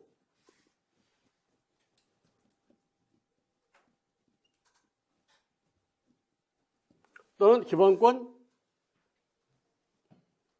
구체화적 법률여부 즉 기본권을 구체화시킬 때라든지 기본권을 형성할 때 다시 말해서 특히 사회적 기본권과 같이 추상적 권리에 해당된다라고 볼 때 이것을 우리는 기본권 형성적 법률여부 조항에 의해서 추상적 권리를 보장하고 또 구체적 권리이다라고 할 때 이것을 기본권 구체화적 법률여부. 그렇기 때문에 법률이 정하는 바에 의해서 보장한다라고 할 때 이때 이 권리가 소위 말하는 추상적 권리다라고 생각되는 경우에는 기본권 형성적 법률여부 조항이다 이렇게 부르고 또 이것이 기본권 구체화적 법률여부 다시 말해서 구체적 권리다라고 생각할 때 인정하는 것을 우리는 기본권 구체화적 법률여부이다 이렇게 부르고 있단 말이죠. 자, 여러분들 헌법 제35조로 한번 봐볼까? 한번 스마트폰 한번 찾아보세요. 헌법 35조를 보면은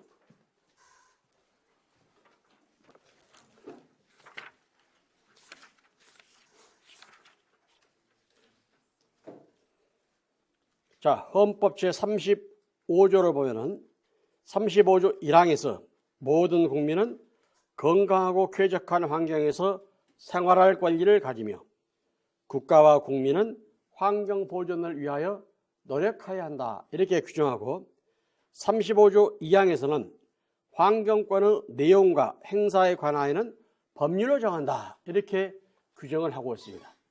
그러면 우리가 갖는 환경권이라고 하는 것이 추상적 권리이냐 구체적 권리이냐 이것이 논의가 될 수가 있는데 이것이 추상적 권리다라고 할 때는 이것을 기본권 형성적 법률여부 조항이다. 이렇게 부릅니다. 그렇기 때문에 환경권은 추상적 권리다라고 보는 입장에서는 이 35조 2항의 법률여부 조항을 기본권 형성적 법률여부 조항 이렇게 부르고 이 환경권은 구체적 권리다라고 보는 입장에서는 환경권의 내용과 행사에 관해서는 법률로 정한다라고 할 때 이것을 기본권 구체화적 법률여부 조항이다. 이렇게 본다. 이것을 알아두실 필요가 있는 것이죠. 추상적 권리라고 볼 때 기본권 형성적 법률유보, 구체적 권리라고 볼 때 이것은 기본권 구체화적 법률유보 이렇게 부른다는 말이지. 자, 그 다음에 우리가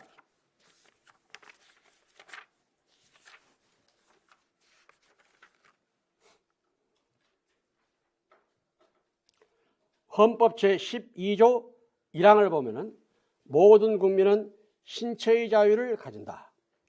누구든지 법률에 의하지 아니하고는 체포, 구속, 압수수색 또는 신문을 받지 아니하며 법률과 적법한 절차에 의하지 아니하고는 처벌, 보안 처분 또는 강제노역을 받지 아니한다. 법률에 의하지 아니하고는 제한을 받지 아니한다. 이렇게 규정하고 있지.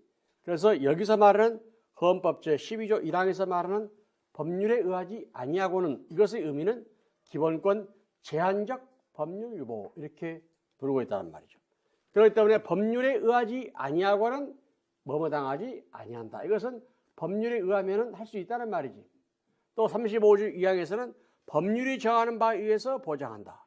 12조 1항에서는 법률에 의하지 아니하고는 제한을 받지 아니한다. 이렇기 때문에 바로 법률에 의하지 아니하고는 제한받지 아니한다. 이것은 기본권 제한적 법률유보, 또 법률이 정하는 바에 의해서 보장한다. 법률이 정하는 바에 의해서 보장하는데 이때의 권리가 추상적 권리이다. 즉 권리이긴 하지만 법원의 소송을 통해서 권리 구제를 받을 수는 없는 것이다 라고 한다면 이것은 하나의 기본권 형성적 법률유보 조항이고, 또 이것은 구체적 권리로서 법원의 소송을 통해서 권리 구제를 받을 수 있는 것이다 라고 한다면 이것을 기본권 구체화적 법률유보 조항이다 이렇게 부른다는 것을 알아두실 필요가 있는 것이죠.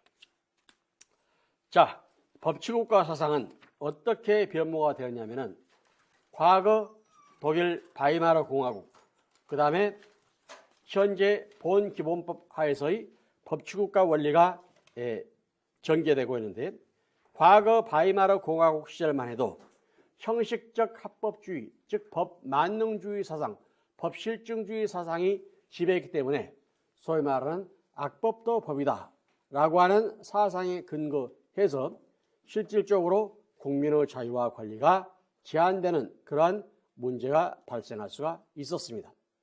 특히 여러분들이 355페이지를 보시면은 법률의 내용에 대한 문제가 전혀 다뤄지지 않았기 때문에 만약에 입법권이 전체 정치 수단으로 발동되고 입법권에 의해서 국민의 자유와 권리가 무시되는 경우에는 법치국가는 무력하게 되어버린다. 이렇게 설명을 하고 있는 것이죠. 2차 세계대전 전까지, 즉 1939년 또는 1945년까지의 법치국가 원리는 무절저한 국가 권력으로부터 국민의 자유와 권리를 보호하기 위한 국가 권력에 대한 방어적 개념으로 등장했기 때문에 행정작용의 법률 귀속, 즉 법치행정의 원리, 그 다음에 행정작용의 권리 침해에 대한 사법적 권리 구제, 또 비정치이고 그것을 법기술적인 원리로 평가했기 때문에 법치국가 원리는 법률에 의하지 아니하고는 강제되지 않는 자유로서만 이것을 인정했다. 그렇기 때문에 나치 정권, 즉 1933년부터 1945년 사이의 법률의 형식에 의한 불법 통치를 경험한 독일이 제2차 세계대전 이후 법치국가를 형식적 법치국가로만 이해하려는 입장을 배척하고 실질적 법치국가로 이해하면서 법치국가 이론이 재정립되게 된 것도 독일 헌정사적 토대를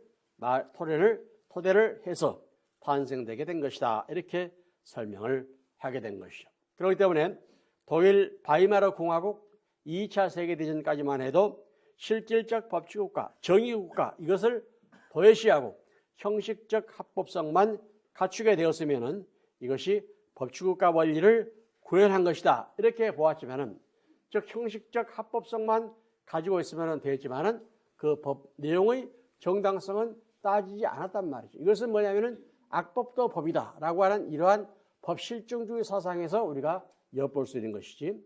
그렇지만은 나치 정권을 경험한 독일을 비롯한 유럽 여러 나라에서 법치국가에 대한 관점이 변화돼서 형식적인 법률 질서적인 장식보다는 법률의 내용, 법률의 목적을 중요시하게 되고 인간 생활의 기초가 되는 자유평등 정의 실현을 법치국가의 핵심적 내용으로 이해하게 되었다. 그래서 이것을 실질적 법치주의 사상이 등장하게 되었던 것이다. 이렇게 설명을 할 수가 있는 것이죠. 그래서 오늘날에는 과거의 형식적 법치국가에서 실질적 법치국가로 변모되었고 과거의 자유주의적 시민적 법치국가로부터 사회적 법치국가로 이것이 변모되었다. 이렇게 설명을 할 수가 있는 것이죠. 과거 18세기 내지 19세기에는 자유주의가 지배했었죠. 자유주의가 지배했기 때문에 국가는 국민 생활에 대해서 간섭을 하지 않았단 말이죠. 모든 것을 국민 스스로의 사적 자치 원칙, 계약 자유 원칙, 과실 책임 원칙, 재산권의 신성 불가침, 바로 이러한 것 등이 절대적으로 지배했기 때문에 자, 일반적으로 예를 들어서 계약 자유 원칙을 인정하다 보면은 이 계약 자유는 실질적인 계약 불평등을 가져오는 그러한 계약을 체결하게 되었던 것이죠. 형식적 평등은 실질적 불평등, 형식적 자유는 실질적 부자유를 가져오게 되었던 것이죠. 예를 들면 내가 예를 들어서 국가는 국민 생활에 대해서 간섭을 하지 않고 단지 외적의 침략으로부터 국가를 보호하고 밤에 도둑놈이 돌아다니는 것을 막는, 즉 이런 국가를 무슨 국가라고 그러지? 무슨 국가? 야경 국가. 그렇죠. 야경 국가적인 성격을 지닐 때에는 국가는 국민 생활에 대해서 간섭을 하지 않았단 말이죠. 국민 각자 간의 자발적인 자유의사에 의해서 어떠한 계약을 체결하는 것, 이것이 소위 말하는 근대 자유주의 사상, 레세르회를 그렇게 부르죠. 되는 대로 내버려 둬라. 간섭하지 마라. 레디비였단 말이야. 레디비. 그냥 내버려 둬. 그러다 보니까 강한 자는 더욱더 강하게 되고 약한 자는 더욱더 약하게 되더라. 예를 들어서 김배희 교수님은 강자야, 강자. 우리 장지현 씨는 약해, 연약해, 연약하지 않아. 강해? 어? 어떻게 생각하세요? 약해? 약하다 그래봐. 약해. 그런데 우리가 계약 자유 원칙을 인정하다 보니까 강자인 교수님은 자, 우리 장지은 씨하고 계약을 체결하는데 시간당 1,000원씩 준다. 그런 계약을 체결하면은 자, 여러분들이 모든 사람들이 지금 여러분들이 취직을 못하고 있잖아, 지금. 취직을 못하고 있기 때문에 아, 나는 1,000원이라도 벌어야지. 이런 생각이 들겠어, 안 되겠어? 그러면 계약을 체결하겠지. 사적 자치 원칙, 계약 자유 원칙에 따라서 계약을 체결하다 보니까 자유롭게 계약을 체결했지만 이것은 형식적 평등이고 형식적 자유이지만 실질적으로는 불평등이고 실질적으로는 부자유지. 1시간당 1,000원씩 받고 하루 종일 지하 단칸방에서 하루에 20시간씩 일하고 20시간씩 일하면서 하루에 2만 원씩 벌어도 한다는 말이야. 하는 사람이 있단 말이야. 그러면 한 달에 60만 원씩 벌잖아. 그럼 할 수 있지. 그렇지? 바로 이것은 실질적인 불평등을 가져왔다. 그래서 과거 18세기 내지 19세기의 자유주의 사상에 대한 반성으로서 20세기 와서 사회적 기본권이라고 하는 것이 세계 최초로 독일 바이마르 헌법에 등장하게 되었던 것이죠. 재산권에는 사회적 책임을 진다. 권리 행사, 이것도 뭡니까? 공공복리에 적합하도록 행사해야 된다. 내가 비록 가지고 있는 재산권이라 할지라도 이것을 공공복리에 적합하도록 행사해야 한다. 이렇게 재산권의 사회적 책임, 사회적 귀속성을 두게 된 것도 바로 이러한 실질적 부자유, 즉 형식적 자유와 평등은 실질적 부자유, 불평등을 가져왔고 강한 자는 더욱더 강하게 되고 약한 자는 더욱더 약하게 되더라. 또 이것을 경제적으로 무슨 현상이라고 그러지? 잘 사는 사람은 더욱더 잘 살게 되고 못 사는 사람은 더욱더 못 살게 되는, 이것을 무슨 현상이라고 그래? 한자로 빈익빈, 부익부. 흑수저로 태어나면은 흑수저야 그냥. 여러분도 어디 흑수저 같이 생긴 사람, 자기 스스로 흑수저라고 생각하는 사람 손 들어보세요. 나는 흑수저다. 고개 숙이고 있는 그 학생. 흑수저 아닌 것 같은데? 여러분들은 최소한 은수저 이상이지? 은수저, 금수저라. 우리 백인영 씨도 금수저일 것 같은 생각이 들어. 우리 김의진 씨도 그렇고. 그런데 흑수저는 계속 흑수저로 살 수밖에 없었단 말이지, 옛날에는. 이것은 결국 형식적인 평등은 실질적인 불평등, 형식적 자유는 실질적인 부자유. 그래서 과거 야경국가는 국가가 국민 생활에 대해서 간섭을 하지 않는다는 것이죠. 그래서 이것을 그때는 소국 국가이다 이렇게도 불렀습니다. 그렇지만 오늘날에 있어서는 국가가 국민 생활에 적극적으로 개입을 하지. 야, 혹시 그 장지현 씨 교수님하고 어떠한 부당 계획을 체결한 적이 없나요? 이런 조사를 하기도 할 거란 말이죠. 저는 교수님하고 계약을 체결했는데 1시간당 1,000원씩 받기로 했습니다. 근로 조건도 그냥 토요일, 일요일도 없이 그냥 한 달 내내 일하기로 했습니다. 하루에 20시간씩 일하기로 했습니다. 그러면 이것은 교수님이 부당 노동 행위를 하게 되는 것이죠. 이러한 계약은 무효계약이 돼버리는 것이죠. 그렇죠. 그렇기 때문에 오늘날에서는 국가가 국민 생활에 대해서 적극적으로 개입을 해요. 자, 최저임금제도를 보장하라. 이번 선거할 때 최저임금제도를 10,000원씩 준다는 말이 있어서 10,000원씩 주면 좋지. 할만하지.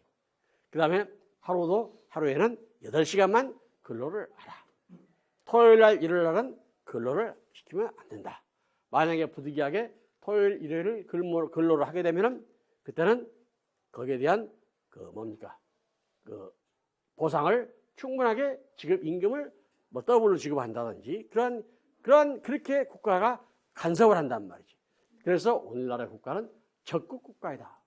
경제 국가이다. 서비스 국가이다. 적극적으로 개입할 때 바로 누가 개입을 하죠? 행정부에서 개입하기 때문에 행정국가이다. 이렇게 부르는 이유가 거기에 있다. 이렇게 말씀을 드릴 수가 있습니다. 자, 형식적 법치국가에서 실질적 법치국가로 변모되었다. 실질적 법치국가는 형식적 합법성 외에 실질적 정당성. 그러니까 형식적 합법성 외에 법 내용의 정당성까지 강조하고 있는 것이다. 이렇게 설명을 할 수가 있는 것이죠.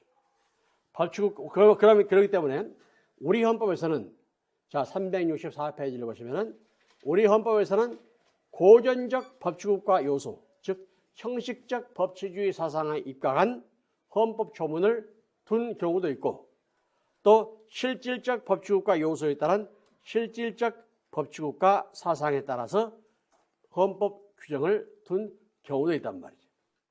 내가 여러분들을 즐겁게 해주기 위해서 수업 12시 15분에 끝낼게. 반대하면은 내가 만장일치로 반대하면은 내가 또 반까지 해. 어떻게 할까?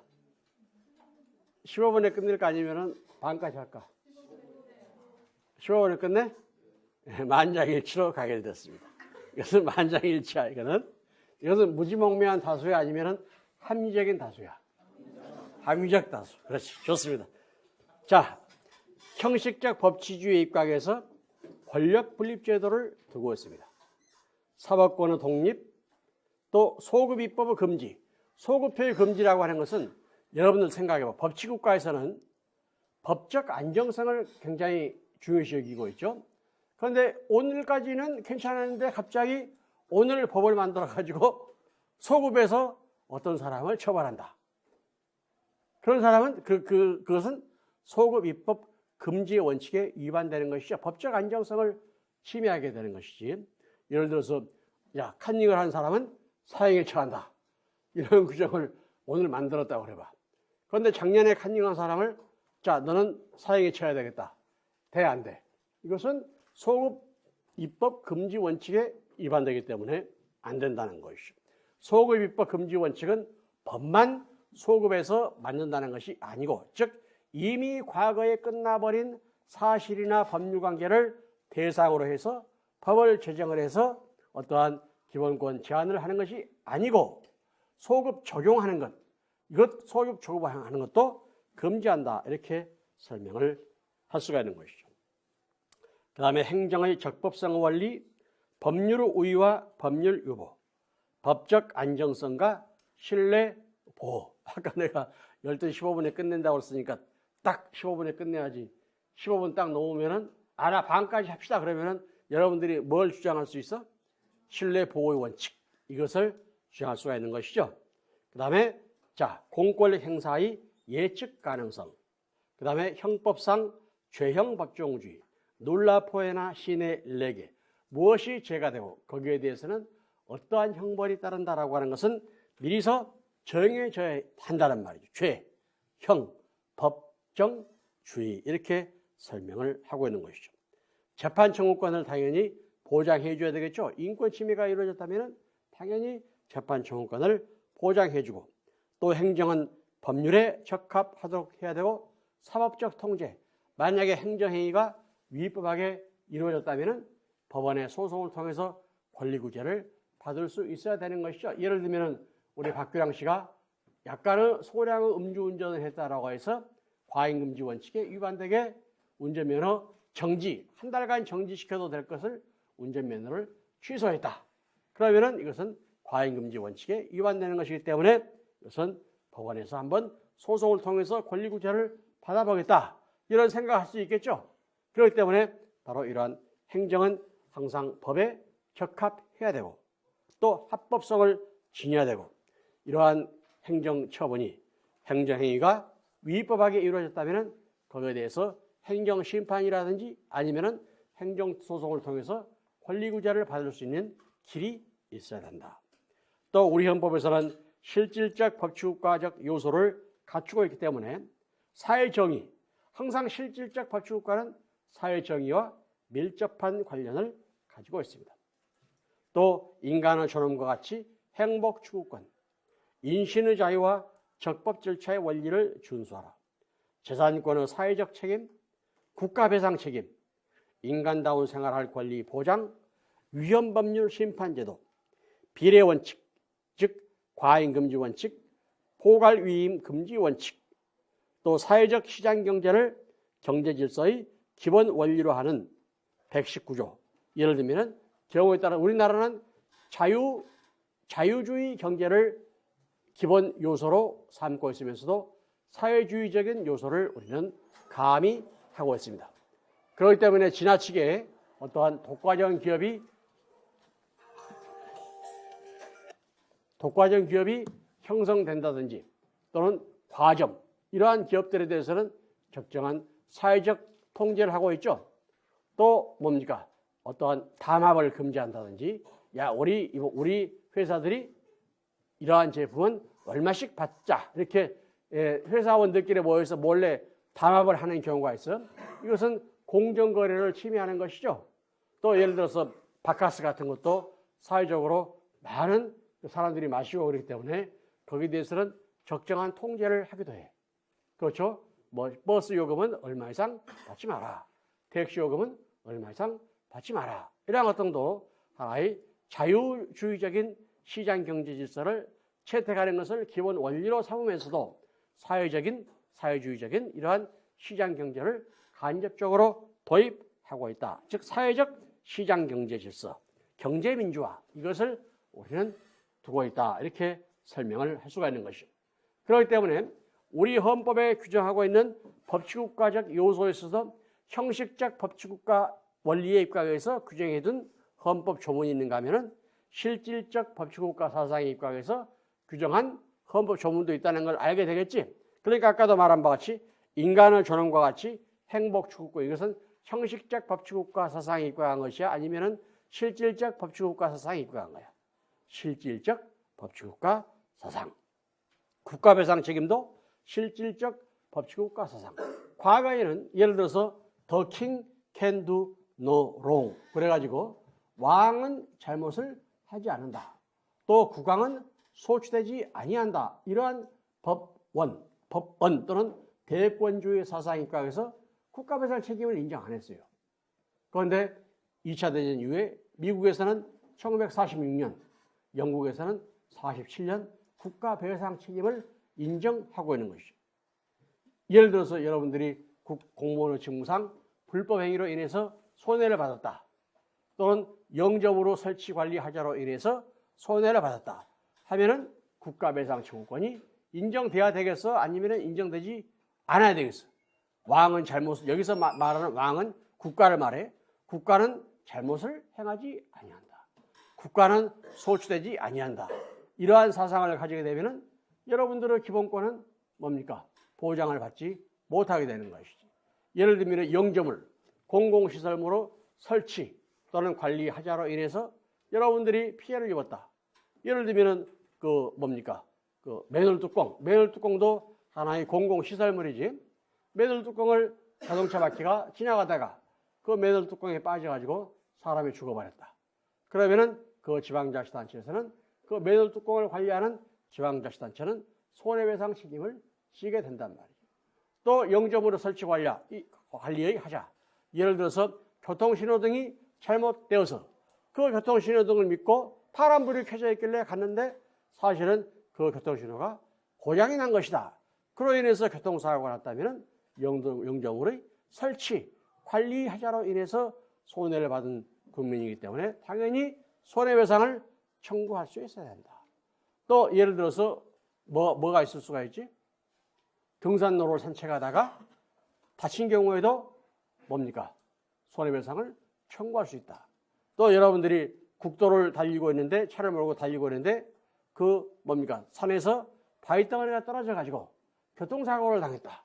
이것도 역시 하나의 국가배상 청구권이 인정돼야 된다는 것이죠. 그래서 이제 산책로를 산책하다가 발을 다친 경우에 그때 손해배상을 청구할 수 있기 때문에 이제 교수님이 이제 산책을 주로 북악 스카이웨이를 산책하거든. 그런데 혹시 목 같은 거 박힌 거 없나? 그럼 일부러 내가 발을 다쳐가지고 손해배상을 청구하려고 그러는데 그런 못이 가끔 보이긴 해. 그런데 발을 탁 다칠까 말까 생각 중이야. 바로 손해배상 청구를 할 수가 있습니다. 또 예를 들어서 여러분들 입장에서는 그 계단을 내려가다가 잘못해가지고 여러분들이 넘어져서 다쳤다. 그러면은 학교 당국에 손해배상을 청구할 수 있지? 당연히 있어. 바로 그러한 것을 대비해서 학교에서도 보험을 다 들어줍니다. 보험을 들어주기 때문에 여러분들이 넘어지다 삐었다, 다쳤다. 그런 경우에는 학교에다가 영점물의 설치, 관리를 잘못했다라고 해서 손해배상을 청구하면 학교에서 보험을 들어놨기 때문에 다 해줘. 그렇기 때문에 넘어져서 자빠졌다, 축구하다 다쳤다, 야구하다 다쳤다. 그러면은 그 학교에다 신청하면은 보험금이 나옵니다. 그 보험을 다 들게 돼 있어. 자, 포괄이임 금지 원칙은 뭐냐면은, 자, 아까도 우리가 이 전번 시간에도 말했지만은, 법률이라고 하는 것을 모두 국회에서 다 제정할 수는 없지. 그래서 세부적이고 구체적이고 또 기본적인 또는 기계적인 사항은 행정부에서 한번 만들어 봐라. 즉, 행정입법을 허가하는 경우가 있습니다. 법에서 구체적인 범위를 정해서 행정부에서 시행령, 즉 대통령령인 시행령을 발하도록 하든지 아니면은 총리령 또는 부령을 발하도록 해서 시행규칙을 만들어서 법이 있고 시행령이 있고 시행규칙을 만드는 이러한 법체계를 구성하고 있다. 국회에서 모든 법을 다 만들 수는 없는 것이겠지. 그래서 예를 들어서 환경에 관한 내용이라면은 국회의원들이 어떠한 환경에 관련된 내용을 전문적으로 잘 알지는 못하죠. 그렇기 때문에 바로 이 환경에 관한 전문적인 내용은 아무래도 환경부 공무원들이 많이 알겠지. 그래서 행정부에서 시행령이나 시행규칙 등을 만들어 봐라. 이렇게 설명을 하고 있다는 것이. 그렇지만은 이때 환경부에서, 다시 말해서 행정부에서 행정입법을 하는 경우에는 법에서 구체적인 범위를 정해서 위임받은 사항에 한해서만 이렇게 해도 좋다라고 하는 것만 위임을 받아서 행정입법을 할 수 있는 것이지, 법에서 정하지 않았는데 자기들 마음대로 정할 수는 없는 것이다. 그래서 이것을 포괄위임 금지 원칙, 백지위임 금지, 개별적이고 구체적인 사항만 위임을 할 수 있는 것이지 포괄적이고 그다음에 백지적인 내용을 위임할 수는 없는 것이다. 이렇게 설명을 할 수가 있는 것이. 이것이 바로 포괄위임 금지 원칙, 이렇게 설명을 할 수가 있는 것이죠. 또 적법 절차의 원리, 이것도 역시 하나의 실질적 법치국가를 구현하기 위한 구체적인 내용이 되는 것이다. 또 법치국가 원리의 구체적인 내용으로서는 프리맛 데스 레시트, 즉 법의 최고성, 그 다음에 법률의 우위, 법률의 우위보다도 더 우위를 보고 있는 것이 바로 헌법의 우위라고 그랬지. 헌법의 우위와 헌법국가 사상이 등장하게 됐다. 법치국가 사상만을 강조하다 보면은 이 법치국가 사상에는, 즉 법률의 우위에는 형식적 법치주의와 실질적 법치주의가 있을 수가 있기 때문에 바로 오늘날의 법치주의는 형식적 법치주의만이 아닌 실질적 법치주의까지도 의미하는 것으로 보기 때문에 이 실질적 법치국가 사상이 바로 헌법국가 사상이다. 이렇게 볼 수가 있다는 것이죠. 자, 그러니까 여러분들은 우리나라가 이산화시, 우리나라는 법치국가입니다. 이렇게 말하는 게 더 실력 있어 보이겠어? 아니면은 우리나라는 헌법국가이다. 이렇게 말하는 게 실력 있어 보이겠어? 그렇지. 헌법국가 그러면 나 생전 들어보지도 않은 말을 누구한테 들으니? 김백희 교수님한테 듣지. 우리나라에서 이거 가르쳐 주시는 교수님은 이제 다른 대학교 교수님도 다 가르쳐 주시겠지만 우리 한성대 내에서는 김백희 교수님밖에 없잖아. 그렇지? 김백희 교수님 강의를 들으면 헌법국가라는 이야기가 나온다. 그러니까 법치국가는, 법치국가 말하면 악법도 법이다. 형식적 법치주의 사상에 의해서 법률에 의하면은, 법률에 의하지 아니하고는 신체의 자유를 제한받지 아니한다라고 했으니까 법률에 의하면은 신체의 자유를 제한해버릴 수 있다는 말이지. 그런데 이 법률이 악법인 경우에는 곤란하게 된다는 것이죠. 그래서 이 법은 악법이 아닌 선법, 다시 말해서 헌법에 위반돼서는 안 돼. 그래서 바로 이 실질적 법치국가, 이것은 헌법국가요. 다른 말로 표현하면 정의 국가이다. 이렇게 설명을 할 수가 있는 것이죠. 그렇기 때문에 법학 교수님도 계급이 있어. 행정법 교수님이 있고 헌법 교수님이 있는데 헌법은 최고법을 강의하시는 교수님이니까 최고지. 그러니까 인사할 때 헌법 교수님 만나면은 이렇게 인사해야 돼. 행정법 교수님 만나면은 이렇게 해도 돼. 그러니까 오늘 내가 헌법 강의할 때는 여러분들이 나한테 공손하게 인사해야 되고 내일 행정법 강의 들어오는 사람은 이렇게 해도 돼. 예? 예. 헌법이 다시 말해서 법의 최고, 법 위에 헌법 국가 사상이 등장하게 되었다. 특히 독일 연방헌법재판소가 바로 독일은 히틀러에 의해서 법에 의해서 국민의 자유와 권리를 제한했지. 예를 들어서 소위 말하는 민주국가가 되려면 복수정당 제도를 보장해야 되지. 왜 복수정당 제도를 보장해? 내가 어제 투표를 갔더니 정당이 몇 개나 있는 거 봤더니 정당이 21개야, 21개. 이번에 그 총선에 출마한 정당들이. 별 이상한 정당들도 다 있더라고. 막 불교당도 있고 막. 불교당이 언제 이런 게 있었대요, 우리나라에? 또 뭐 기독교 자유당은 내가 있는 줄 알았어. 그 다음에 뭐 이상한 뭐 정당도 있어. 생전 처음 들어본다. 그 정당이 21개야. 다 보장해 주는 거예요. 이게. 왜? 정당은 우리 국민의 정치적 의사를 반영하는 것이지. 우리 박영경 씨. 박영경? 종교가 뭐지? 에? 불교? 무교. 무교당은 없었던 것 같아. 예, 불교를 믿는 사람들은 불교당 있으면 좋아, 안 좋아? 있을 수가 있지. 기독교 신자들은 그 기독교 자유당인가 그렇더라고.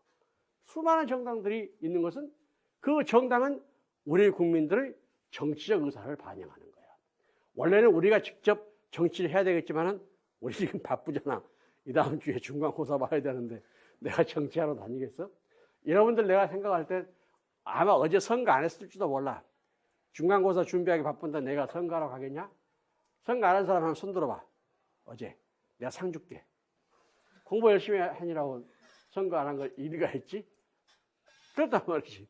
정당은 복수정당 제도를 보장해줘야 우리 국민들의 정치적 의사를 반영할 수 있는 것이. 그 사람들이 우리를 대신해서 우리의 정치적 의사를 반영하고 있죠. 내가 좋아하는 심상정 의원이 당선돼서 기분이 좋아. 교수님이. 내가 좋아하는 노회찬 의원이 당선이 돼서 또 기분이 좋아. 예? 딱 좋아. 그렇지? 그러면 노회찬이도 아주 훌륭한 사람이야. 심상정이라는 사람도 굉장히 훌륭한 사람이고, 가난하고 연약한 사람들을 돌보기 위해서 열심히 노력하는 사람들이 있어야 되겠지. 우리나라 그래야 정의로운 사회가 되는 것이지. 그래서 이러한 복수정당제를 보장하는 것은 바로 우리 국민의 정치적 의사를 반영하는 마이크로폰으로서 역할을 하기 때문에 반드시 복수정당제도를 보장해줘야 돼. 그런데 히틀러 시대 때는 나치 정당 이외에는 어떠한 정당도 허용하지 않았어. 북한의 경우도 마찬가지야. 북한에 예를 들어서 기독교 자유당이 있어? 불교당이 있어, 북한에? 없어. 북한에 공산당만 있는 거야. 일당 독재만 있는 거야. 그것은 국민의 정치적 의사를 아예 막아버리고 있는 것이. 그러면서 공산당만 주면서 우리 공산당이 우리 국민 전체의 일반 의사, 총의를 반영하는 것이다. 따라서 여러분들은 우리 공산당의 국가 권력 또는 우리 공산당의 국가 자경에 복종하는 것은 여러분들 스스로의 의지에 복종하는 것이다 라고 하는 루소의 통일성 민주주의 이론이 공산주의 국가에서 바로 적용되고 있는 것이죠. 그러니까 공산당은 말하자면 여러분들 국민 전체의 의사, 일반 의사, 이것을 총이라고 그러지. 루소는 이것을 볼런테 게네랄레, 총이 일반 의사 이렇게 불렀단 말이에요. 이 공산당이 여러분들의 총의를 행사하는 거예요. 그렇기 때문에 여러분들은 피치자요. 또 국가기관은 치자지만은 피치자가 치자의 의사에 복종하는 것은 자기 스스로의 의지, 일반 의사, 총의에 복종하는 것이다.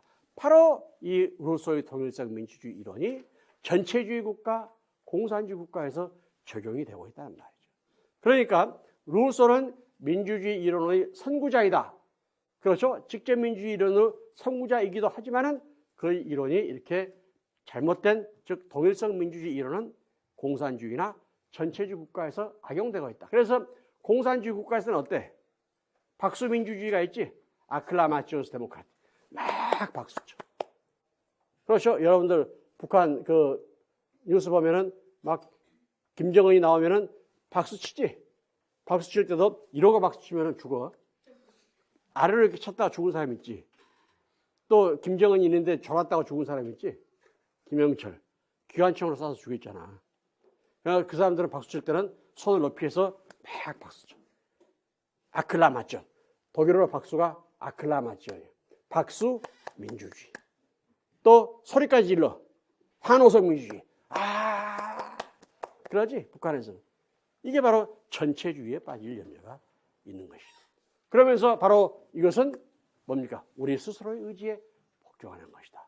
그래서 루소의 통일성 민주주의 이론은 사실상 문제가 크다. 또 한스 켈젠의 상대적 민주주의 이론도 문제가 크다. 그렇기 때문에 우리가 링컨 대통령이 of the people, by the people, for the people, 이것도 사실은 루소의 통일성 민주주의 이론과 일맥상통하는 점이 있기 때문에 이것도 약간은 문제가 있을 수가 있습니다. 여러분들 생각할 때 우리 링컨 대통령이 of the people, by the people, for the people 했으니까 참 좋은 말 하셨구나 이렇게 생각하는데 이것이 통일성 민주주의와 일맥상통하는 문제가 있다. 이렇게 생각을 할 수가 있는 것이죠. 오늘날의 민주주의는 무슨 민주주의? 차상현 씨, 무슨 민주주의? 다 같이 가치관적 민주주의. 가치관. 여기서 말하는 가치관은 뭐야? 세 글자. 다 같이 자유. 두 번째 평등. 그다음 세 번째 정의. 이 세 가지 이것은 인류 보편의 가치야. 이 가치를 추구하는 민주주의란 말이죠. 그렇기 때문에 이 가치를 파괴하는 이러한 세력은 뭐가 돼? 민주주의 적이 되는 것이지. 또 다른 말로 표현하면 헌법의 적이 되어버린다. 그렇기 때문에 복수정당 제도를 부정하는 세력은 뭐가 돼? 자유민주주의 적이 되어버리는 것이죠. 즉 헌법의 적이 되고 만다. 이렇게 설명을 할 수가 있는 것이죠. 자, 오늘날은 헌법 국가이다. 그 다음에 위헌법률 심판제도, 그 다음에 과잉금지 원칙. 과잉금지 원칙은 또 신뢰보호의 원칙도 하나의 법치국가 원리의 중요한 구성 요소가 되는데, 신뢰보호의 원칙은 우리 헌법 제13조를 보면은 법률의 소급표를 금지하고 있고, 형벌의 불소급 또는 일사부재의 원칙. 일사부재의 원칙은 다른 말로 표현하면은 이중처벌 금지 원칙이다. 이렇게도 설명을 합니다. 즉 동일한 범죄에 대해서 거듭 처벌을 받지 아니한다. 이것을 우리가 일사부재의 원칙 이렇게 부르는데, 이것도 역시 신뢰보호의 원칙의 구성 원칙이다. 이렇게 설명을 할 수가 있는 것이죠. 자, 신뢰보호의 원칙은 행정기관의 선행조치가 있고, 또 관계인이 행정기관의 선행조치의 적법성이나 존속을 신뢰하고, 또 관계인의 신뢰는 보호가치가 있을 것. 자, 예를 들어서 오늘 12시 15분에 끝난다 한 거 여러분들이 신뢰했지? 그럼 여러분들의 그 신뢰는 보호받을 만한 가치가 있어요? 그럴 수 있겠지. 이 다음 주에는 수업합니까? 안 합니까? 수업 안 한다고 그랬다가 하니까 신뢰보호 원칙을 교수님이 침범하셨나? 그럼 이때 그 수업 안 할 것을 믿은 여러분들의 그 신뢰, 이것은 보호받을 만한 가치가 있어? 보호받을 만한 가치가 없다고 할 수도 있겠지. 아무도 생각한다면. 그래서 여러분들 신뢰보호 원칙도 있지만은 사정변경 원칙도 있어. 그렇기 때문에 사정변경 원칙에 따라서 다음 주에 수업을 합니다. 또 관계인이 신뢰에 기해서 일정한 처분을 했을 것. 그러니까 내가 예를 들어서 여기에 무슨 산업단지가 생긴다. 그래서 내가 거기에 땅을 사고 거기에 대해서 자본을 투자했는데 거기에 대해서 어떠한 행정계획이 편모됐다면 나의 신뢰가 침해당하는 그런 문제가 있을 수가 있는 것이죠. 독일에서 말이죠. 최초의 신뢰보호 원칙이 인정된 판결이 그 위트펜 우어타일이라고 해가지고, 과거 동독과 서독으로 분리됐지. 또 베를린도 동베를린하고 서베를린으로 분할이 됐습니다. 그러니까 이제 서베를린하고 동베를린에서 이제 서로 자기들끼리 막 경쟁을 하는 거야. 야, 우리 그 서베를린에서는 우리 그 자유주의 국가가 훨씬 너희 공산주의 국가보다 훨씬 우월하다라고 하는 것 등을 막 자랑해야 될 거 아니야. 또 공산국가인 동베를린에서도 서로 이 사람들은 막 같은 그 베를린에서 살고 있으니까 서로 이제 야, 우리 공산주의가 좋다 이런 식으로 자랑을 해야 되겠지. 그런데 이제 서베를린에서 이제 그 우리 자유주의 국가가 공산주의 국가보다 우월하다라고 하는 것을 이제 자랑하려고 말이지. 공무원들이 그 자기 남편이 공무원이었거나 또 자기 와이프가 공무원이었을 때 그 유가족, 그러니까 그 부인, 이 사람도 연금을 승계받을 수 있도록 규정을 해버렸어요. 그렇기 때문에 과거 독일에서 자기 남편이 공무원이었다면은 그 자기 남편이 죽고 없을 때 그 과부, 즉 미망인은 그 연금을 남편 대신 수령할 수 있다. 이런 규정을 만들어버렸어요. 그러니까 동독에 사는 미망인들이 나 서독으로 가면은 연금을 받을 수 있습니까? 과부 연금을 받을 수 있습니까? 물어봤더니 받을 수 있다고 그랬어. 그래서 이제 그 말을 믿고 어느 미망인이 이제 서베를린에 와서 살면서 1년 동안 그 보조금을 받았습니다. 연금을 받았었는데 나중에 생각해 보니까 법 집행을 잘못한 거라. 법 집행을 잘못했기 때문에 그것을 시정해야 되는 것이 마땅한 것이죠. 왜? 법치 행정 원리가 적용되기 때문에. 그래서 이것이 잘못된 것이다 라고 해서 서베를린 당국에서 그 과부에게 지금까지 받았던 돈, 연금을 다 돌려낼 것이고 앞으로 주지도 않겠다. 그러니까 이제 그 과부가 소송을 제기했던 거예요. 그러니까 독일 그 행정법원에서 신뢰보호의 원칙, 이것을 그 공무원이 한 말을 믿고 동베를린에서 서베를린으로 이주를 해왔기 때문에 이 사람의 신뢰는 보호해 줘야 한다. 이 판례가 바로 소위 말하는 과부 판결입니다. 미망인 판결. 이것을 독일어로 위트벤우어타일, 아주 유명한 판결이기 때문에 그것은 꼭 알고 있어야 돼. 과부 판결 그렇게 말하는 것보다는 위트벤우어타일 이렇게 말하는 게 더 실력 있어 보이겠지? 자, 우리 송진우 씨 발음 한번 해봐. 위트벤우어타일.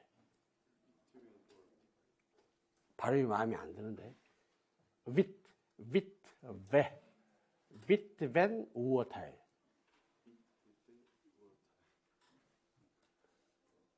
내가 써줘야 돼?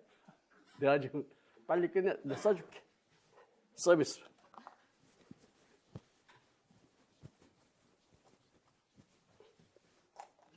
위트. 왜? 독일어로 위트, 왜?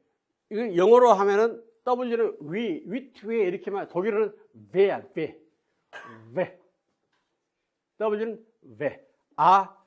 배, 채, 대, 배. 김백규 교수님 할 때 배는 웃입술하고 아랫입술을 붙여야 돼.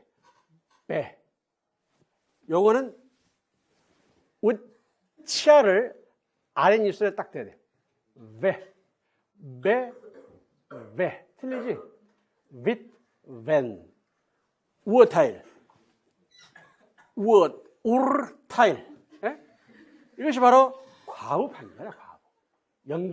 과부 연금 사건이다. 이렇게 보입니다.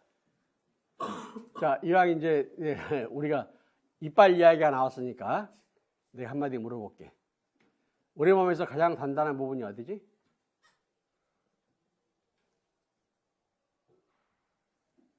왜? 이빨이 아랫입술을 딱 대야 된다고 했지? 왜? 김백규 교수님 할 때 B는 배. 윗, 우어타일. 윗, 이러면 안 돼. 배 이렇게 말해야 돼. 우리 몸에서 가장 단단한 부분이 뭐지? 내 힌트를 줬는데. 이빨?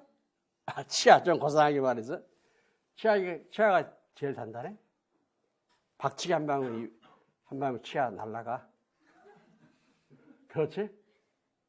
우리 몸에서 가장 단단한 부분. 정강이뼈? 조인트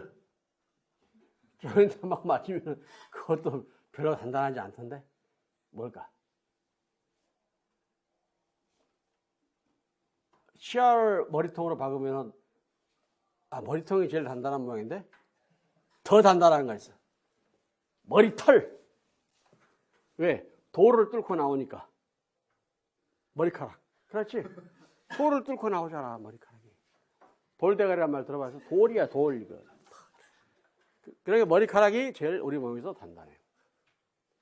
그런데 이거보다 더 단단하다고 하는 사람이 우리 의학에서 수염 많이 나오는데 엄청나게 많이 나왔어. 수염이 더 머리카락보다 더 단단하대. 왜? 철을 뚫고 나오니까 철판, 철면피라는 말 들어봐. 철면피. 철을 뚫고 나오니까 수염이니까. 수염이 우리 몸에서 가장 단단하다. 그럼 교수님의 문제가 뭐였지? 우리 몸에서 가장 단단한 부분 그랬으니까 남녀 공통이지. 여자들도 수염 나? 수염 나세요, 우리 백인영 씨? 수염 안 나지? 그럼 우리 몸이라고 했으니까 수염살은 타당하지 않아.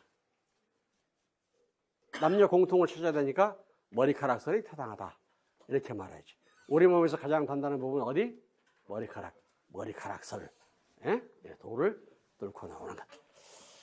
자, 그 다음에 과잉금지 원칙은 뭐냐면 참새를 잡는데 대포를 쏘아버리면 어떻게 돼? 참새 고기 먹어, 못 먹어? 못 먹지? 도망가는 도둑놈의 등을 향해서 총을 쏘면은 과잉금지 원칙에 위반됩니다. 간단하게 소주 한 잔 했기 때문에 알코올 도수가 얼마 높지 않아서 뭡니까?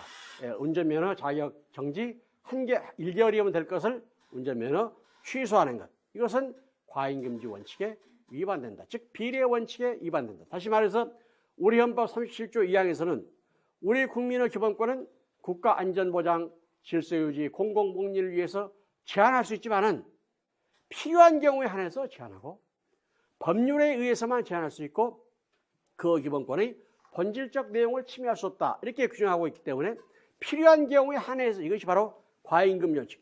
가장 피해가 적은 방법을 택하라 이 말입니다. 즉 기본권을 제한할 때는 그 목적이 정당해야 되고 그 다음에 여러 가지 그 수단이 적합해야 되는데 그 여러 가지 적합한 수단들 중에서도 가장 피해가 적은 수단을 택해야 된다. 그렇기 때문에 적합한 수단을 갖춰야 되는 적합성 원칙. 그 적합한 수단들 A, B, C, D, E, F, G가 있는데 그 적합한 수단들 중에서도 가장 피해가 적은 최소 침해 원칙, 필요성 원칙. 그 다음에 바로 적합성 원칙과 필요성 원칙만을 갖추었다라고 해서 과잉금지 원칙을 침해한 것이 아니고 이 침해당하는 기본권, 즉 침해당하는 사익을 통해서 얻고자 하는 공익이 훨씬 커야 될 때, 즉 상당성 원칙까지도 갖춰야 됐을 때 이것이 과잉금지 원칙을 위반한 것이 아니다. 이렇게 본다는 것이죠. 예를 들면 이 사람이 음주운전을 했다. 그러면 이 사람 운전면허를 취소하는 것이 우리 공익에 도움이 될까 안 될까? 공익에 도움이 될 수 있는 것이지. 지나치게 과음을 하는 사람은 이 사람 운전면허를 뭡니까? 취소해서 운전을 못하도록 하는 것이 과잉금지 원칙에, 즉 상당성 원칙에 합당한 것이다. 그래서 적합성 원칙, 필요성 원칙, 상당성 원칙 이 세 가지 구성 요소를 갖추고 있어야만이 과잉금지 원칙을 위반한 것이 아니다. 이것을 독일 경찰법상 연유됐다라고 해서 참새를 잡는데 대포를 쏘지 말라. 참새를 잡는데 대포 쏴버리면은 교수님이 좋아하는 참새구이 먹어 못 먹어? 참새구이 못 먹는 거지. 그러니까 안 된다는 것이죠. 또 기본권을 제한할 때는 그 사람의 기본권을 가장 최소한으로 제한하는 것만으로 충분한 것이 아니고 이 사람의 기본권이 제한당함으로 인해서 다른 사람의 공익에 이것이 도움이 될 수 있을 정도로 돼야 돼. 이것이 바로 상당성 원칙. 그렇기 때문에 2차 대전 이전까지만 해도 적합성 원칙과 필요성 원칙만 갖추면은 과잉금지 원칙을 위반한 것이 아니다라고 봤는데 2차 대전 이후에 상당성 원칙이라고 하는 것도 추가되게 됐다. 그렇기 때문에 참새를 잡는데 대포를 쏘지 말라고 그러니까 대포 안 쏘고 막 딱총을 땅땅땅땅땅땅 딱총 쏘니까 시끄럽잖아. 시끄럽지? 딱총도 시끄럽게 쏘지 말라. 이것이 바로 상당성의 원칙입니다. 그러니까 적합성 원칙, 필요성 원칙, 상당성 원칙 이 세 가지 요소 중에서 하나만 위반해도 과잉금지 원칙에 위반하는 것이다. 적합성 원칙은 이 사람의 공공복리를 위해서 이 사람의 기본권을 제한하기 위한 여러 가지 적합한 수단들이 있겠지. 그 적합한 수단들 중에서 가장 피해가 적은 수단. 또 이 침해당하는 사익을 통해서 얻고자 하는 공익이 반드시 클 것. 침해당하는 사익보다 그를 통해서 얻는 공익이 훨씬 커야 상당성 원칙을 충족한 것이다. 이 세 가지 구성 원칙은 반드시 알고 있어야 된다. 이렇게 말씀을 드릴 수가 있습니다. 오늘 여기까지.